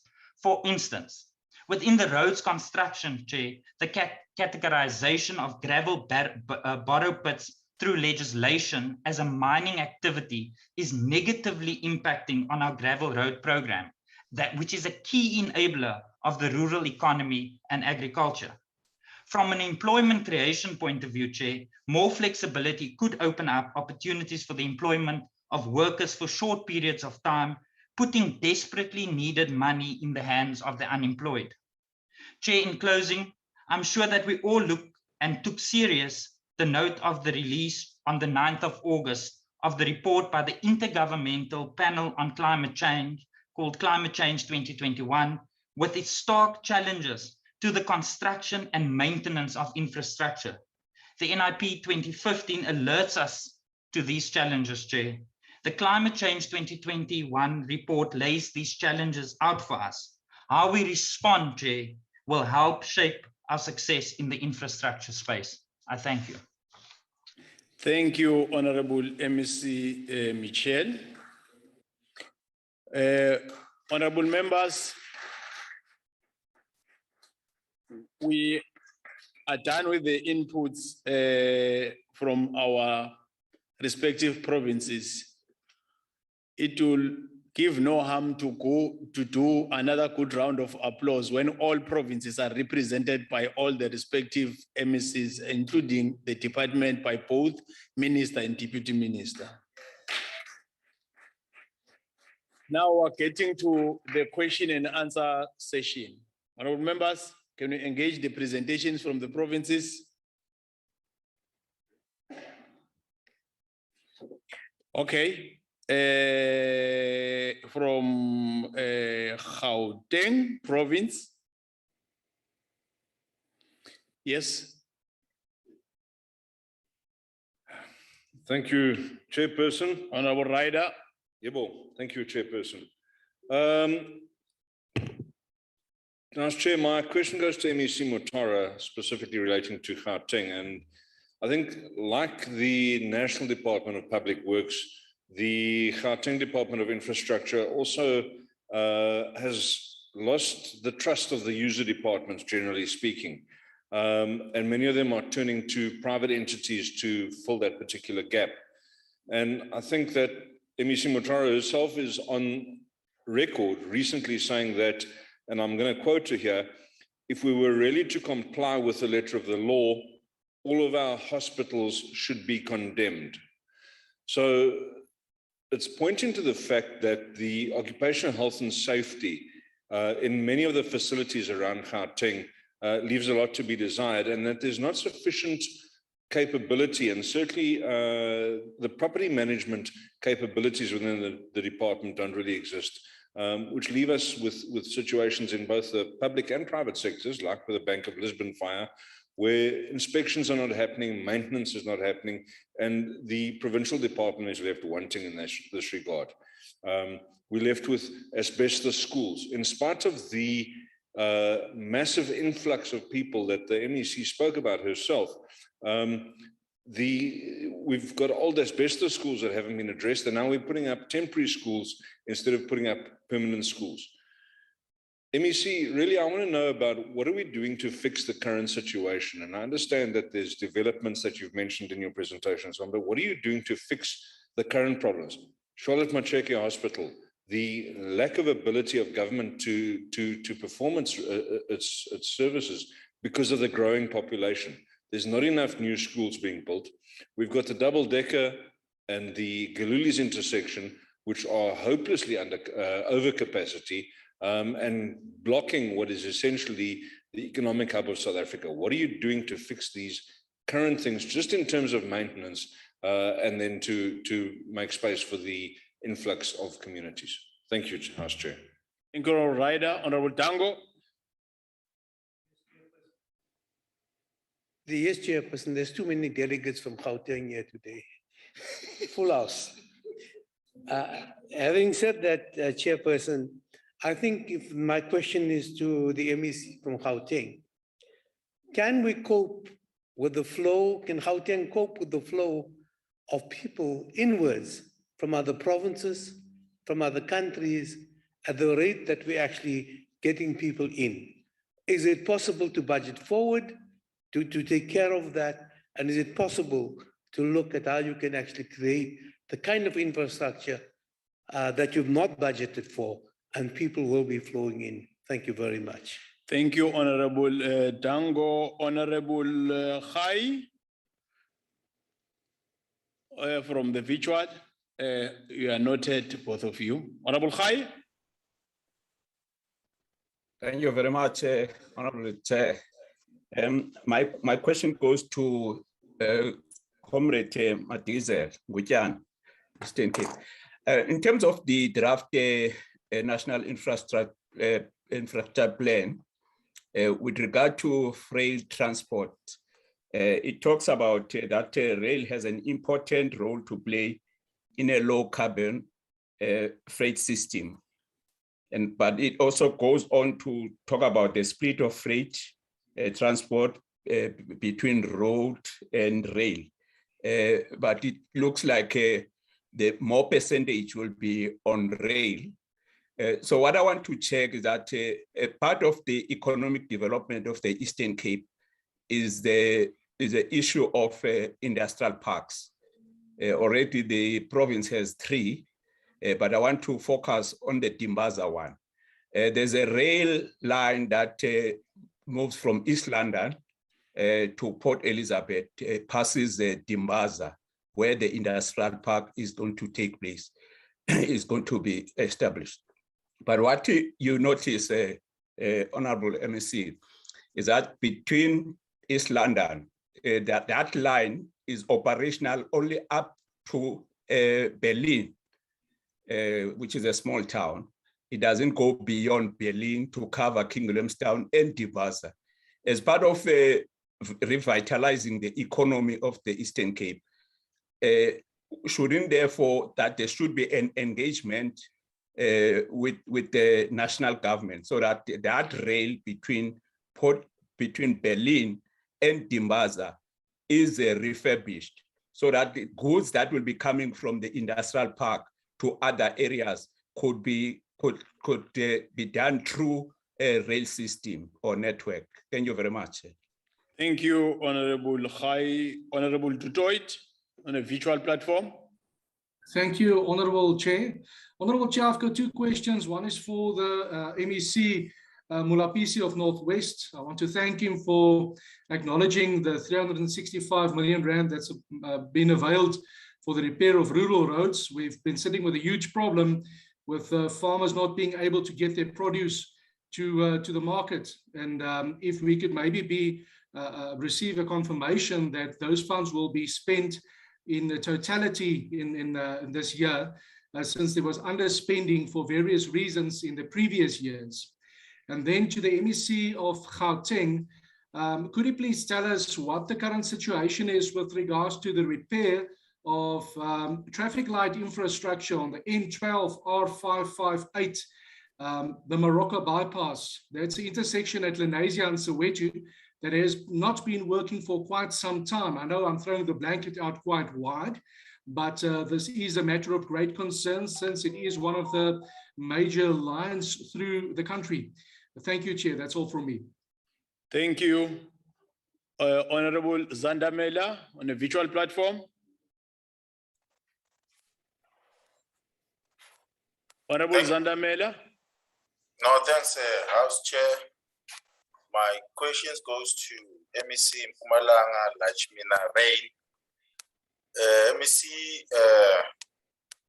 when any development occurs in Mpumalanga, it's often concentrated in Bombela, Stifchweje, Malahleni, and partly in Government. What plans have been put in place to develop overpopulated rural areas like Bushbuck Ridge, Komazi, Tembisiliane, and Dr. J.S. Morocco, which require most of the development as rural economy is non-existent and infrastructure is in development is crucial to the revival of these areas. And the second one, MEC, does the Mpumalanga province has any comprehensive town establishment? If so, can the MEC share with us, because Mpumalanga, there is no new town establishment since 1994. All the towns in the province in existence were inherited from the apartheid. Thank you, House Chair. Thank you, Honorable Zandamela. Honorable Mokaus.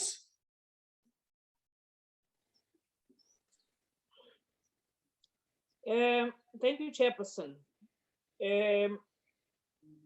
Chair, the water shortages in health facilities in the Northern Cape, particularly in the John Taolo district, Kagisho Health Center, Soding, Tshwaragano Hospital in particular, are worrisome because health workers cannot perform their daily duties without a most important commodity, which is water.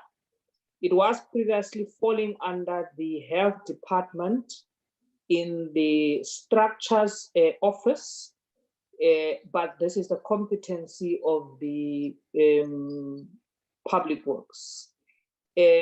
What are the plans currently to rescue this particular issue in the health facilities in Kuruman? Chair, the road that comes from Johannesburg that passes Kuruman joins both Gauteng, the Northern Cape, to the Western Cape. And the province with very minimal resources carries the burden to rescue the road infrastructure problems that arises from the district of John Taolo Gaetsewe, ZF Mkau in the areas of Daniel Scale, Postmansberg, and Olifanzhoek in Uppington. Are there plans in place by the province to generate income in this regard? Thank you. Thank you. Honorable Poshoff in the House. Thank you very much, Honorable House Chair, and welcome to you as well, representing Mpumalanga. My questions also to the MEC of Mpumalanga. She touched on a very, very important aspect, and that is the tourist roads. Mpumalanga is a tourist destination of note, but we have been losing enormous income that could have been generated because of the state of the roads in Mpumalanga. You only have to go to the northern villages to have a look at what the roads look like. Our rural areas are losing income drastically because of these roads. You just have to travel the road between Leidenburg and Dahlstrom to see what it looks like and why people are not using these roads anymore. So MEC, I would like to know from you how much has been put aside to attend to these roads, and how long is your project going to take to have these roads fixed so that we can generate the income that this province so desperately needs? Thank you very much, House Chair. Thank you, Honorable Poshoff. Honorable Mima. Thank you, House Chair. Let me also take this opportunity to appreciate the presentations that you have received. Mine chair will be directed to the MEC from my province. And let me express an appreciation in the manner in which she shared the repositioning and remodeling of the department, particularly with a view to ensure that there is in-house capacity at a technical level within our broader objective of building a developmental state with pronounced technical capacity. One of the issues that the MEC has raised is the update on the issue of Bukubai, and she made reference to also the railway construction. I would appreciate if the MEC could just probably share light as to whether does that entail the construction of the railway from the Kalahari Manganese to Bukubai. The second one relates to the, as the MEC understand that the JTG, John Talakhaitsewi district, earlier this year was heavily impacted by the flood, and many of our roads and bridges collapsed. It will be important for the MEC just to share light as part and parcel of rehabilitating and refurbishing those damaged roads, just to share light in terms of how far we are in terms of that. The third one relates to the point that the MEC has raised around the repositioning of the department, and explicitly so she made reference to the projects from the Department of Education and Health. And in view of the earlier discussion and presentation that was made by the minister around the repositioning of the IDT, I know that the province of the Northern Cape is one of those few or three provinces that has a memorandum of agreement with the department, national department, particularly around when the IDT was introduced to the province. I would want to get a sense as to whether has there been any interaction between the MEC and the ministry around within the context of the remodeling and the repositioning of the department, and against what the minister said around the repositioning of the IDT. What are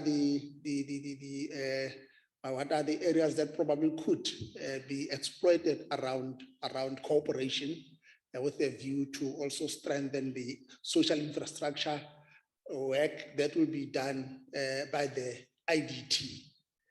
The last one, Chair, is in the MEC's budget speech. She made references to some of the infrastructure and road projects that are delayed by the community protest. And I think one of them is the projects between Caddington and Mapinik. But more than that, the most strategic one between Katu and Hotazel, which mainly carries the load of trucks that are transporting manganese from the Kalahari Manganese, with other two to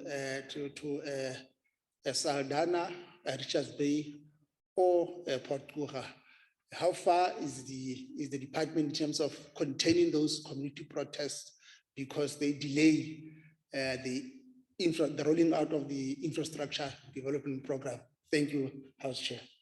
Thank you. The last question is from Honorable Christian on a virtual platform. Honorable Christian.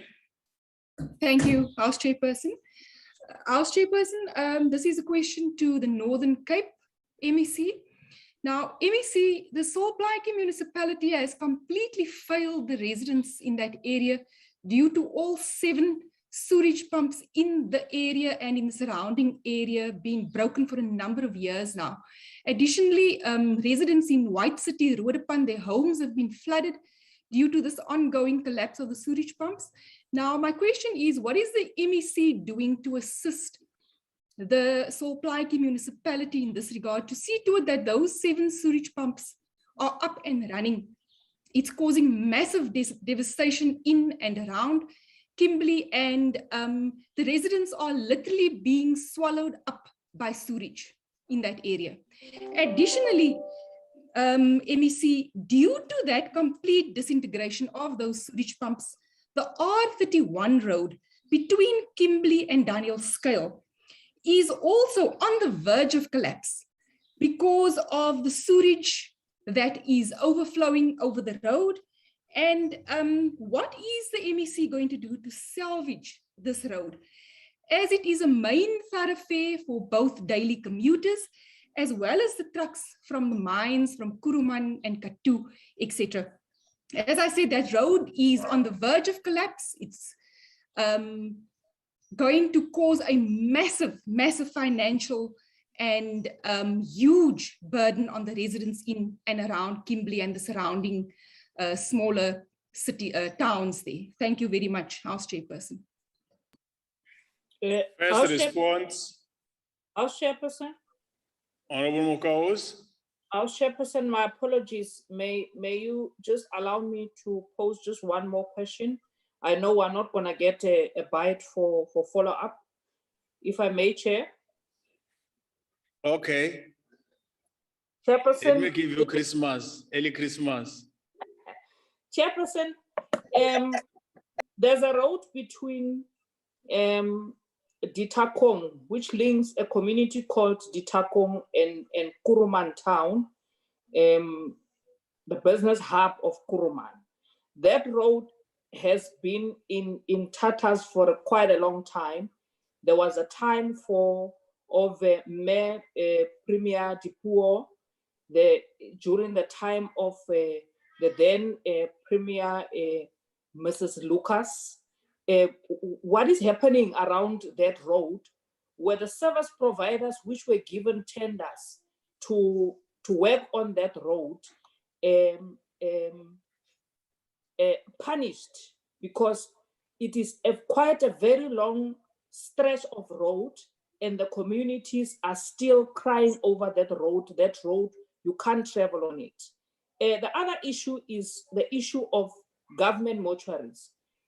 Both the 2 hospitals in Kuruman's government mortuaries are not functional, which pose a very great burden on our local communities with this high unemployment rate. Our communities can't afford to take their bodies to private mortuaries. What is the government intervention in this regard? Thank you, Chairperson. Thanks for the opportunity. Thank you, Honorable Mokaose. Home of the legend, Honorable MEC Matigizela, first MEC to respond. Thanks, Chair.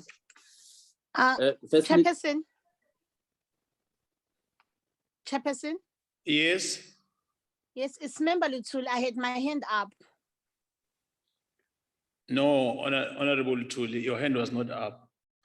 It was, it was. No, it's an afterthought. Let's allow the MECs to respond. MEC Matigizela. Chairperson, on a point of order. Chairperson, Member Lutuli's hand was up, unless your gadget on your side didn't show it. I saw it. Can you allow the member from the EFF to pose a question? Honorable Mokaos, I even allowed a person that never raised their hand to make a third bite. That was your good self. So can we allow Honorable Matigizela to respond? Let us not spoil it. And if there is time, we can entertain that. Don't try and we're not debating it. Honorable Matigizela, can you respond? Chairperson, but my hand was up. No. Allow Honorable Lutuli to speak. Can we be assisted with Honorable Mokaose's gadget? Otherwise, it's getting out of hand.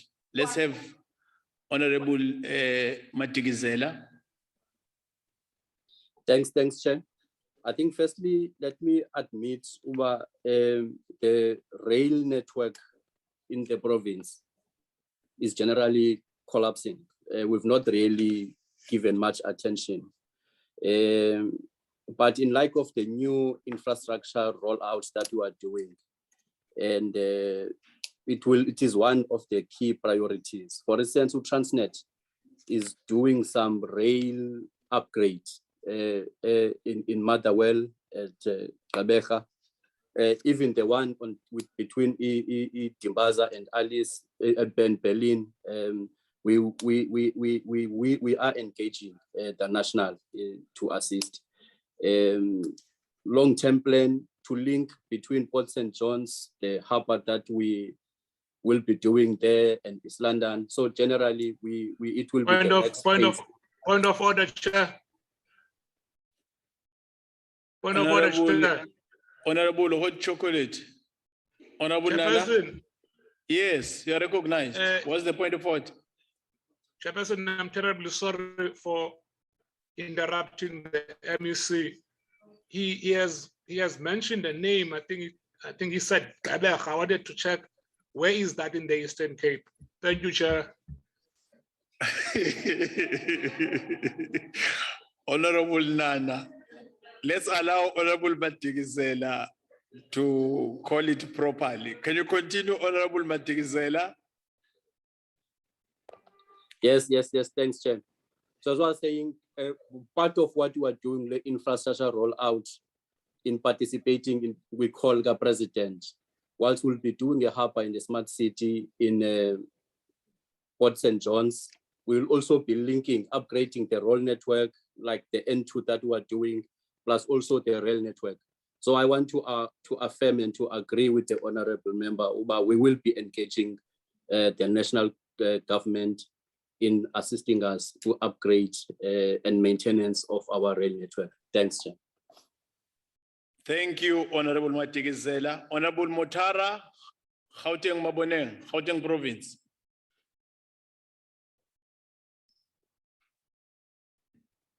Honorable Motara. Thank you very much, House Chair. I think I received 3 questions. I'll respond to the questions as follows. On the issue, the last question raised about the traffic lights on the R558. Chair, can I please request that we will liaise with the municipality concerned, as traffic lights are the mandate and the responsibility of local authorities to find out what when they are envisaging to repair it and what the issue is. Although I am aware that the municipality had on numerous occasions replaced those traffic lights, but because of constant theft, the replacement costs were just exorbitant. But if the NCOP and the House will allow me to just confirm with the local authority,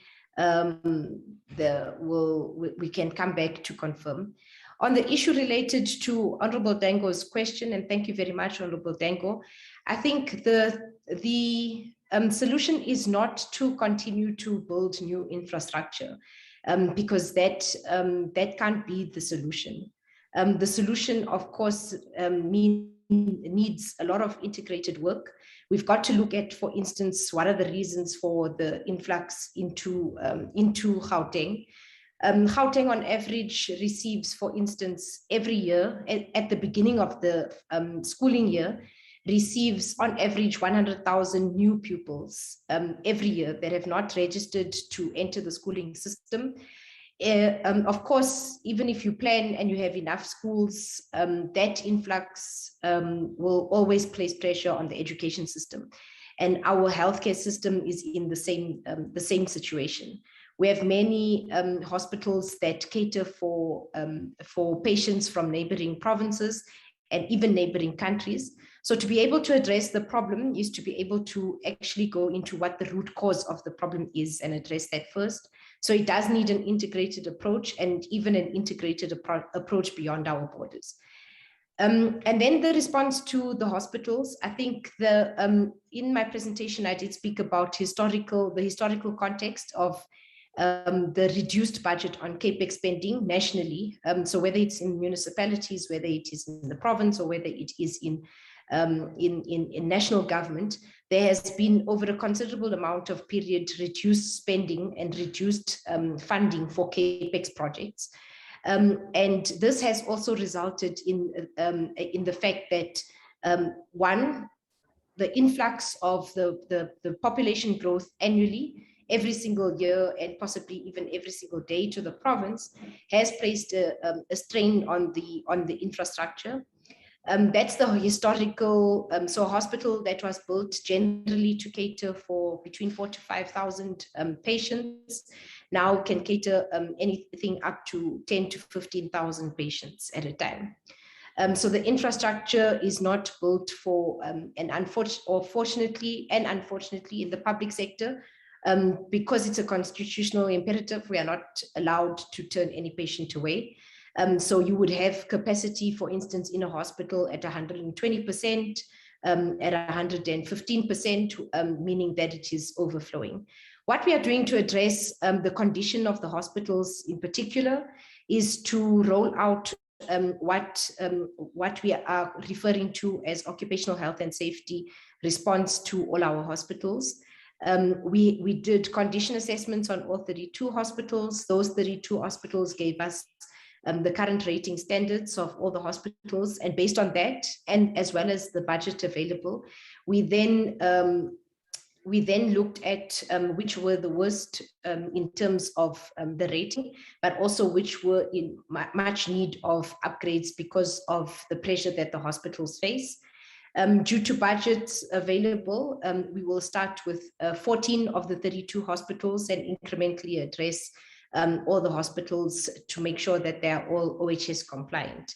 When I said that the hospitals should be, or many of the buildings, not only the hospitals, but many of the buildings as well, whether it's public buildings owned and run by province or even the municipalities need to be condemned, it's on the basis that they do not meet the current day building standards and regulations and the current day occupational health and safety requirements.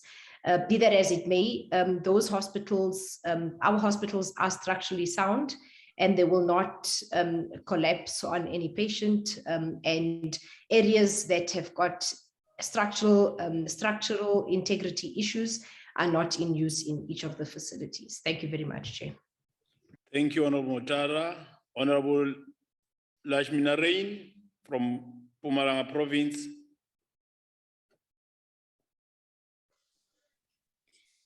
Thank you, Chair, for the question. Thank you, Chair, for the questions. In terms of the developmental concerns around the areas of Bushbuck Ridge, Nkomazi, and Tembisile Hani, Chair, if you look at these areas, they are low economic viability. Hence, we are bringing in government projects such as your housing, your schools, your clinics. And I think a point to share, Bushbuck Ridge, share, more than 70% of our equitable share goes to Bushbuck Ridge alone in terms of roads. The question of does Mpumalanga province have any town establishments? Chair, in terms of the presentation that we have forwarded to the honorable members on the annexures on section 20, on page 21, slide 21 and slide 22, we show the projects for integrated human settlements. You have Nkosi City, Secunda West, which is in Govan and Mbeki municipality, also Mzinini and Clarinet. For your township establishments. Chair, going back to Nkomazi, we have the Nkomazi SEZ, which is a massive project rollout, which comes to a multi-year project calculating more than billions. In terms of our tourist roads, yes, Chair, we agree that our tourist roads have been, or rather not have been neglected, but requires maintenance. And in terms of the jet patches, we have already procured the jet patches. So we are looking at 2 months in terms of implementation to be on site. Chair, these jet patches will concentrate mostly on your tourist roads, particularly the ones that have been addressed in terms of Ladenburg, but also the ones look, Chair, it concentrates on your tourist attraction roads. The budget, we are looking at approximately about 180 million in terms of your tourist roads alone. Thank you, Chair, for the opportunity again. Thank you, Honorable Lashmi Narain. The next to respond, it's Honorable Makatong from Northern Cape. Thank you, Chair. Let me also just appreciate the members of the council for the questions. Chair, the questions raised by Honorable Mokause, I'm not really sure when was the last time Honorable Mokause drove on the Ditakong road, because we've got a project currently running, which is at 90% complete. That takes the road even through the Ditakong village.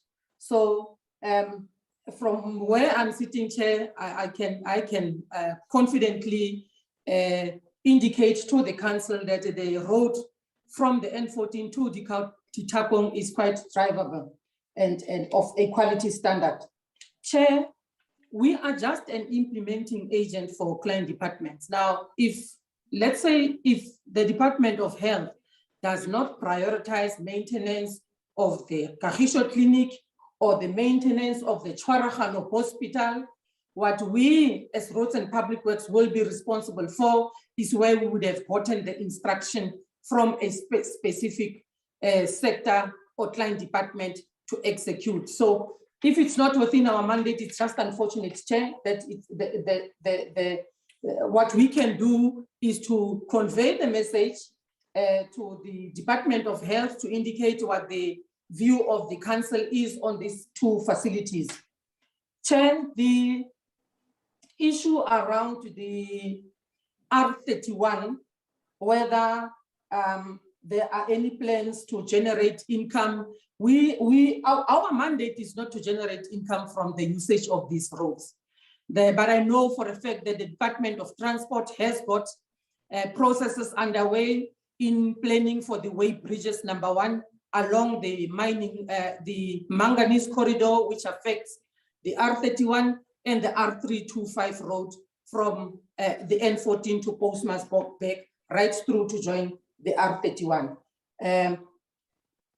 Chair, the issues raised by Honorable Muimang on the flood damages, whether there are plans, or for me to shed some light on how best as a department we are trying to curb the protest that result in the delay of the projects. We have engaged, as an office, I've engaged all the mayors and municipal managers of municipalities in this province. In fact, I've got a standing interaction on a quarterly basis with municipalities where we detect some of these issues, where they also present their interventions to address some of the concerns raised by communities. Now, when I were to zoom, particularly in the Jomorolong local municipality, our interactions with the Jomorolong municipality resulted at least in a plan, which #1, we could get some of the roads that the communities where there were protests, we could get Jomorolong to at least get some of the roads on their IDPs. As I'm speaking to you, where there were protests, at least for the 21-22 IDP, we could see some of these roads reflecting. However, Chair, it also needs to be indicated that the funding commitment is what is slow for us. And it's Tuesday today. On Thursday, I've got an interactive sessions with all the mining houses in this province, where we will be discussing opportunities for funding for roads in their SLPs, but not only SLPs, any other funding mechanisms that we can use within their processes. But our focus mainly also is on the R31, the corridor, the manganese corridor, which then entails the R31, the R368 and the R369, because the road is seriously hauled by the heavy vehicles that transport some of the products from all these mining houses, Chairperson. So we might next time be able to report whenever there's any exercise, oversight exercise, how far we are or what we could have achieved out of these engagements. Chair, I had an engagement already with the chairperson of the board, of the IDT board. And I think I must indicate that the last time I reported to EXCO was with the dissolution. I still have got a responsibility to go back to EXCO to present to EXCO what the minister has presented in terms of the status of IDT at this point. But there is nothing stopping us as a department who would then be responsible for all infrastructure development and maintenance to continue to use IDT as an implementing agent also, but that decision will have to, unfortunately, also just have to go through to the EXCO processes. Chair, I think I've responded to the issues of Honorable Muima. The issues around the sewage spills in Salt Lake Municipality. The intervention by the provincial government, that intervention of 500 million do include some repairs to be done on the sewer and the water leaks. We can indicate to the NCOP that at this point, there are no sewer leaks in Salt Lake. The Hoga pump in Salt Lake that used to be known as the contributor to the dam, the water along the R31. 2 months ago, Salt Lake managed to sort out that problem. What we are still experiencing as a challenge in Salt Lake are the water leaks. Now, a week ago, Chairperson, I've received a report on how then best to address the issues around the R31. The EXCO last week on the 25th of August resolved and mandated me as Roads and Public Works to engage the mines, because the intention of EXCO now is to not see any incident or accident happening around the R31. So all heavy vehicles will be rerouted, and that is something I need to communicate with the mines in the meeting of Thursday.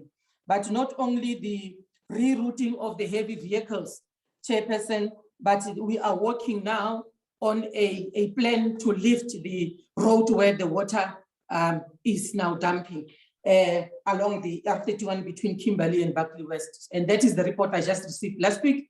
I know that before end of this week, we would have appointed a service provider to start some works, but the work that needs to be done first is to work on the designs for us to lift that road, Chair. The water spills of Salt Lake, like I said, Chair, it's something that we will have to take Salt Lake on board and get a plan on exactly where and how they're going to solve that problem, Chairperson. But the pumps that were flowing towards from Hoga and towards Rodepan, all those leaks have been attended to, Chair, from within the provincial government intervention program. Chairperson, I hope I've responded to all the issues. Thank you very much.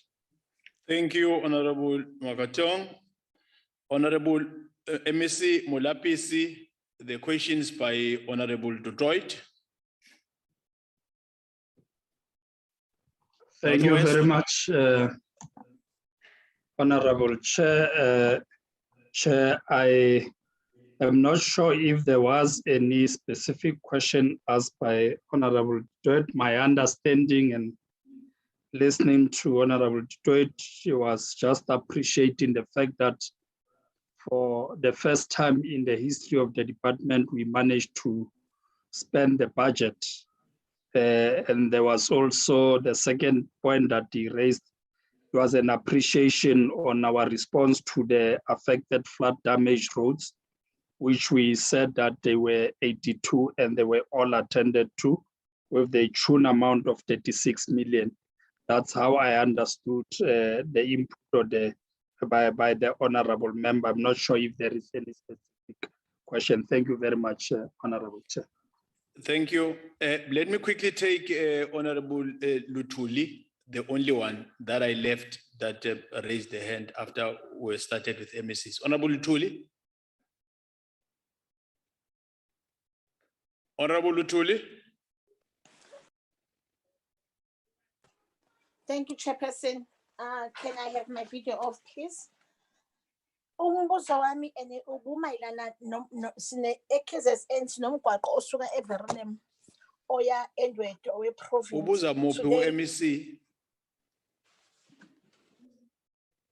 Honorable Lutuli, continue.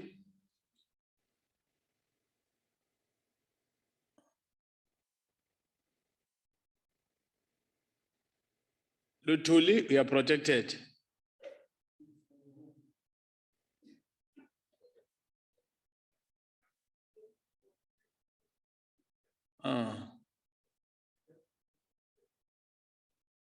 I think it's a network problem. Honorable Tuli, can you hear us?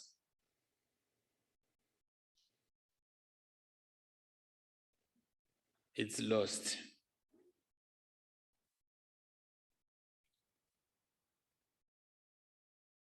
Honorable MEC Sibia.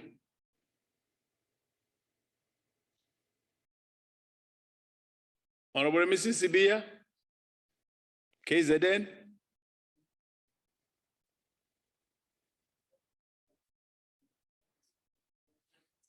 No, it has been a very long day, a hectic one for good reasons for that matter.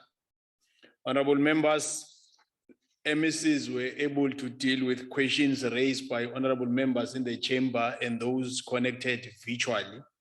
We tried our best to maximize and give them ample time so that we try to do justice to the very important subject as planned by the National Council of Provinces.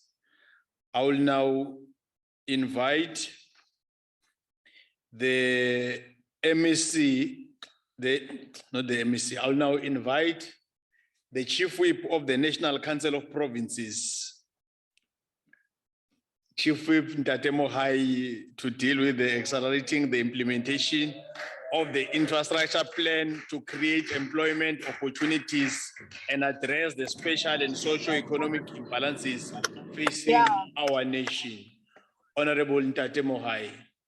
Thank you very much, House Chair, Honorable Nyambe, and the Chairperson of the Council, Amos Masondo, the Deputy Chairperson, Mayor Lucas, Honorable Minister, Patricia Dilil, and the Deputy Minister, Mekivid, honorable members of the NCOP, distinguished delegates. Let me recognize Salga in absentia. I thought Salga will be part of this very important debate today. I do not know what happened. From the very beginning of our democracy in 1994, the ANC-led government undertook to transform our country in a pointed manner in order to cure the malady of inequality created by the brutal system of apartheid. We understood then that social cohesion shall remain a pipe dream unless there is a total and fundamental transformation. To realize this fundamental transformation,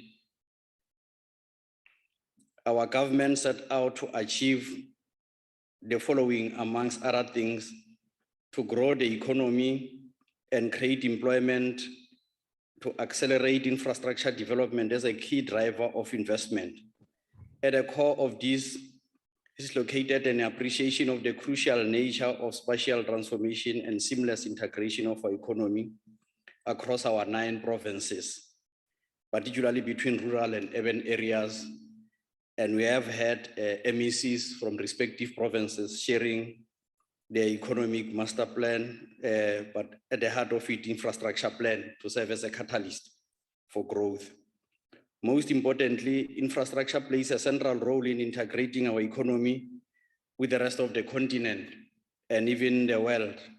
Over the last 2 decades, our government has undoubtedly invested enormous resources in infrastructure development and continues to do so in partnership with private sector, including international investors. The infrastructure development plan has gone through various stages of challenges as well as qualitative headways. Throughout this process, a number of lessons were learned and abiding opportunities explored. The integrated national infrastructure plan is a culmination of this learning, drawing on our own experience as well as international best practices. As Honorable Minister has alluded, key amongst these headways is the establishment of institutional and governance framework. In this regard, our infrastructure investment drive, which is driven by His Excellency, the President Cyril Ramaphosa, continues to make qualitative strides in mobilizing domestic and international partnerships. Honorable Chairperson, we welcome the introduction of district development model as an integrated institutional framework to bring three spheres of government together in planning, design, implementation, as well as monitoring and evaluation of the infrastructure plan. As a House of Parliament located at the intersection of these three spheres of our system of governance, the NCOP must and will carve out its strategic niche in the monitoring and oversight of the national infrastructure plan.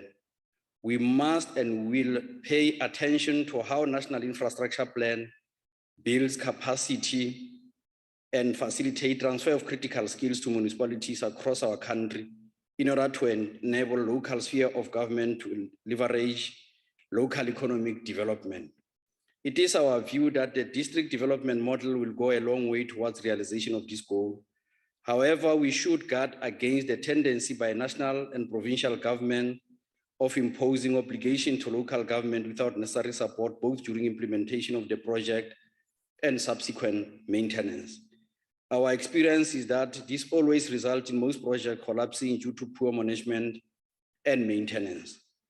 Honorable Minister, South Africa has abundant public infrastructure, particularly in former homeland areas, that is unused and in a state of permanent dilapidation. It doesn't appear as if government has plans to refurbish this infrastructure for use, both by government, local businesses, and community development organizations. I want to say here, Chairperson, addressing the Minister, we welcome the report that a number of projects which have introduced as part of our economic reconstruction and recovery plan have kicked off and are already providing jobs and the people of our country during this difficult time. We welcome the fact that the department has started building bridges which are designed to offer communities much needed access to amenities. We know that some of these bridges have been completed in KwaZulu-Natal and Eastern Cape, and we urge the department to accelerate efforts to reach out to other areas which also require this intervention. It is comforting to know that there is progress with regard to Saldanha Bay Harbour upgrade. There is no doubt that repair and refurbishment project unfolding in 13 fishing harbors in the Western Cape will also go a long way in creating economic opportunities to the majority of the people. That this program has already created a total of more than 700 jobs and empowered local SME is a welcome development. The fact that 20 billion investment in the N3 national road upgrade is being implemented is a positive development as well. In addition to immediate spin-offs, this will go a long way in placing KwaZulu-Natal in a position to grow the economy. The 42,500 job opportunities are estimated to flow from the overall investment potential of transport project, that is the special integrated projects, is an area of work that we embrace and shall follow upon. We mentioned these projects to demonstrate our appreciation that government is not resting on its laurels, rather it is working hard to turn things around for the benefit of our people. However, this must not be understood as a blank check to the executive. The NCOP will continue to play its oversight and monitoring role in ensuring that these projects are implemented exactly how they must be implemented and when they should be implemented. We will certainly also pay attention to whether these projects benefit young people, women, and people with disability in line with President Larion's call to mainstream these groups in the economy. This we shall do pursuant to our constitutional mandate of ensuring there is oversight, monitoring and evaluation of government programs in order to ensure that our people get quality services. We will bend no rules and mask any disservice to the people of South Africa. To conclude, House Chair, allow me to thank every participant in the program, the Minister, the Deputy Minister, MECs from all our provinces, special delegates, and once more, and Salga. Thank you very much, honorable members. And here in the House also, thank you so much. Thanks, Chair.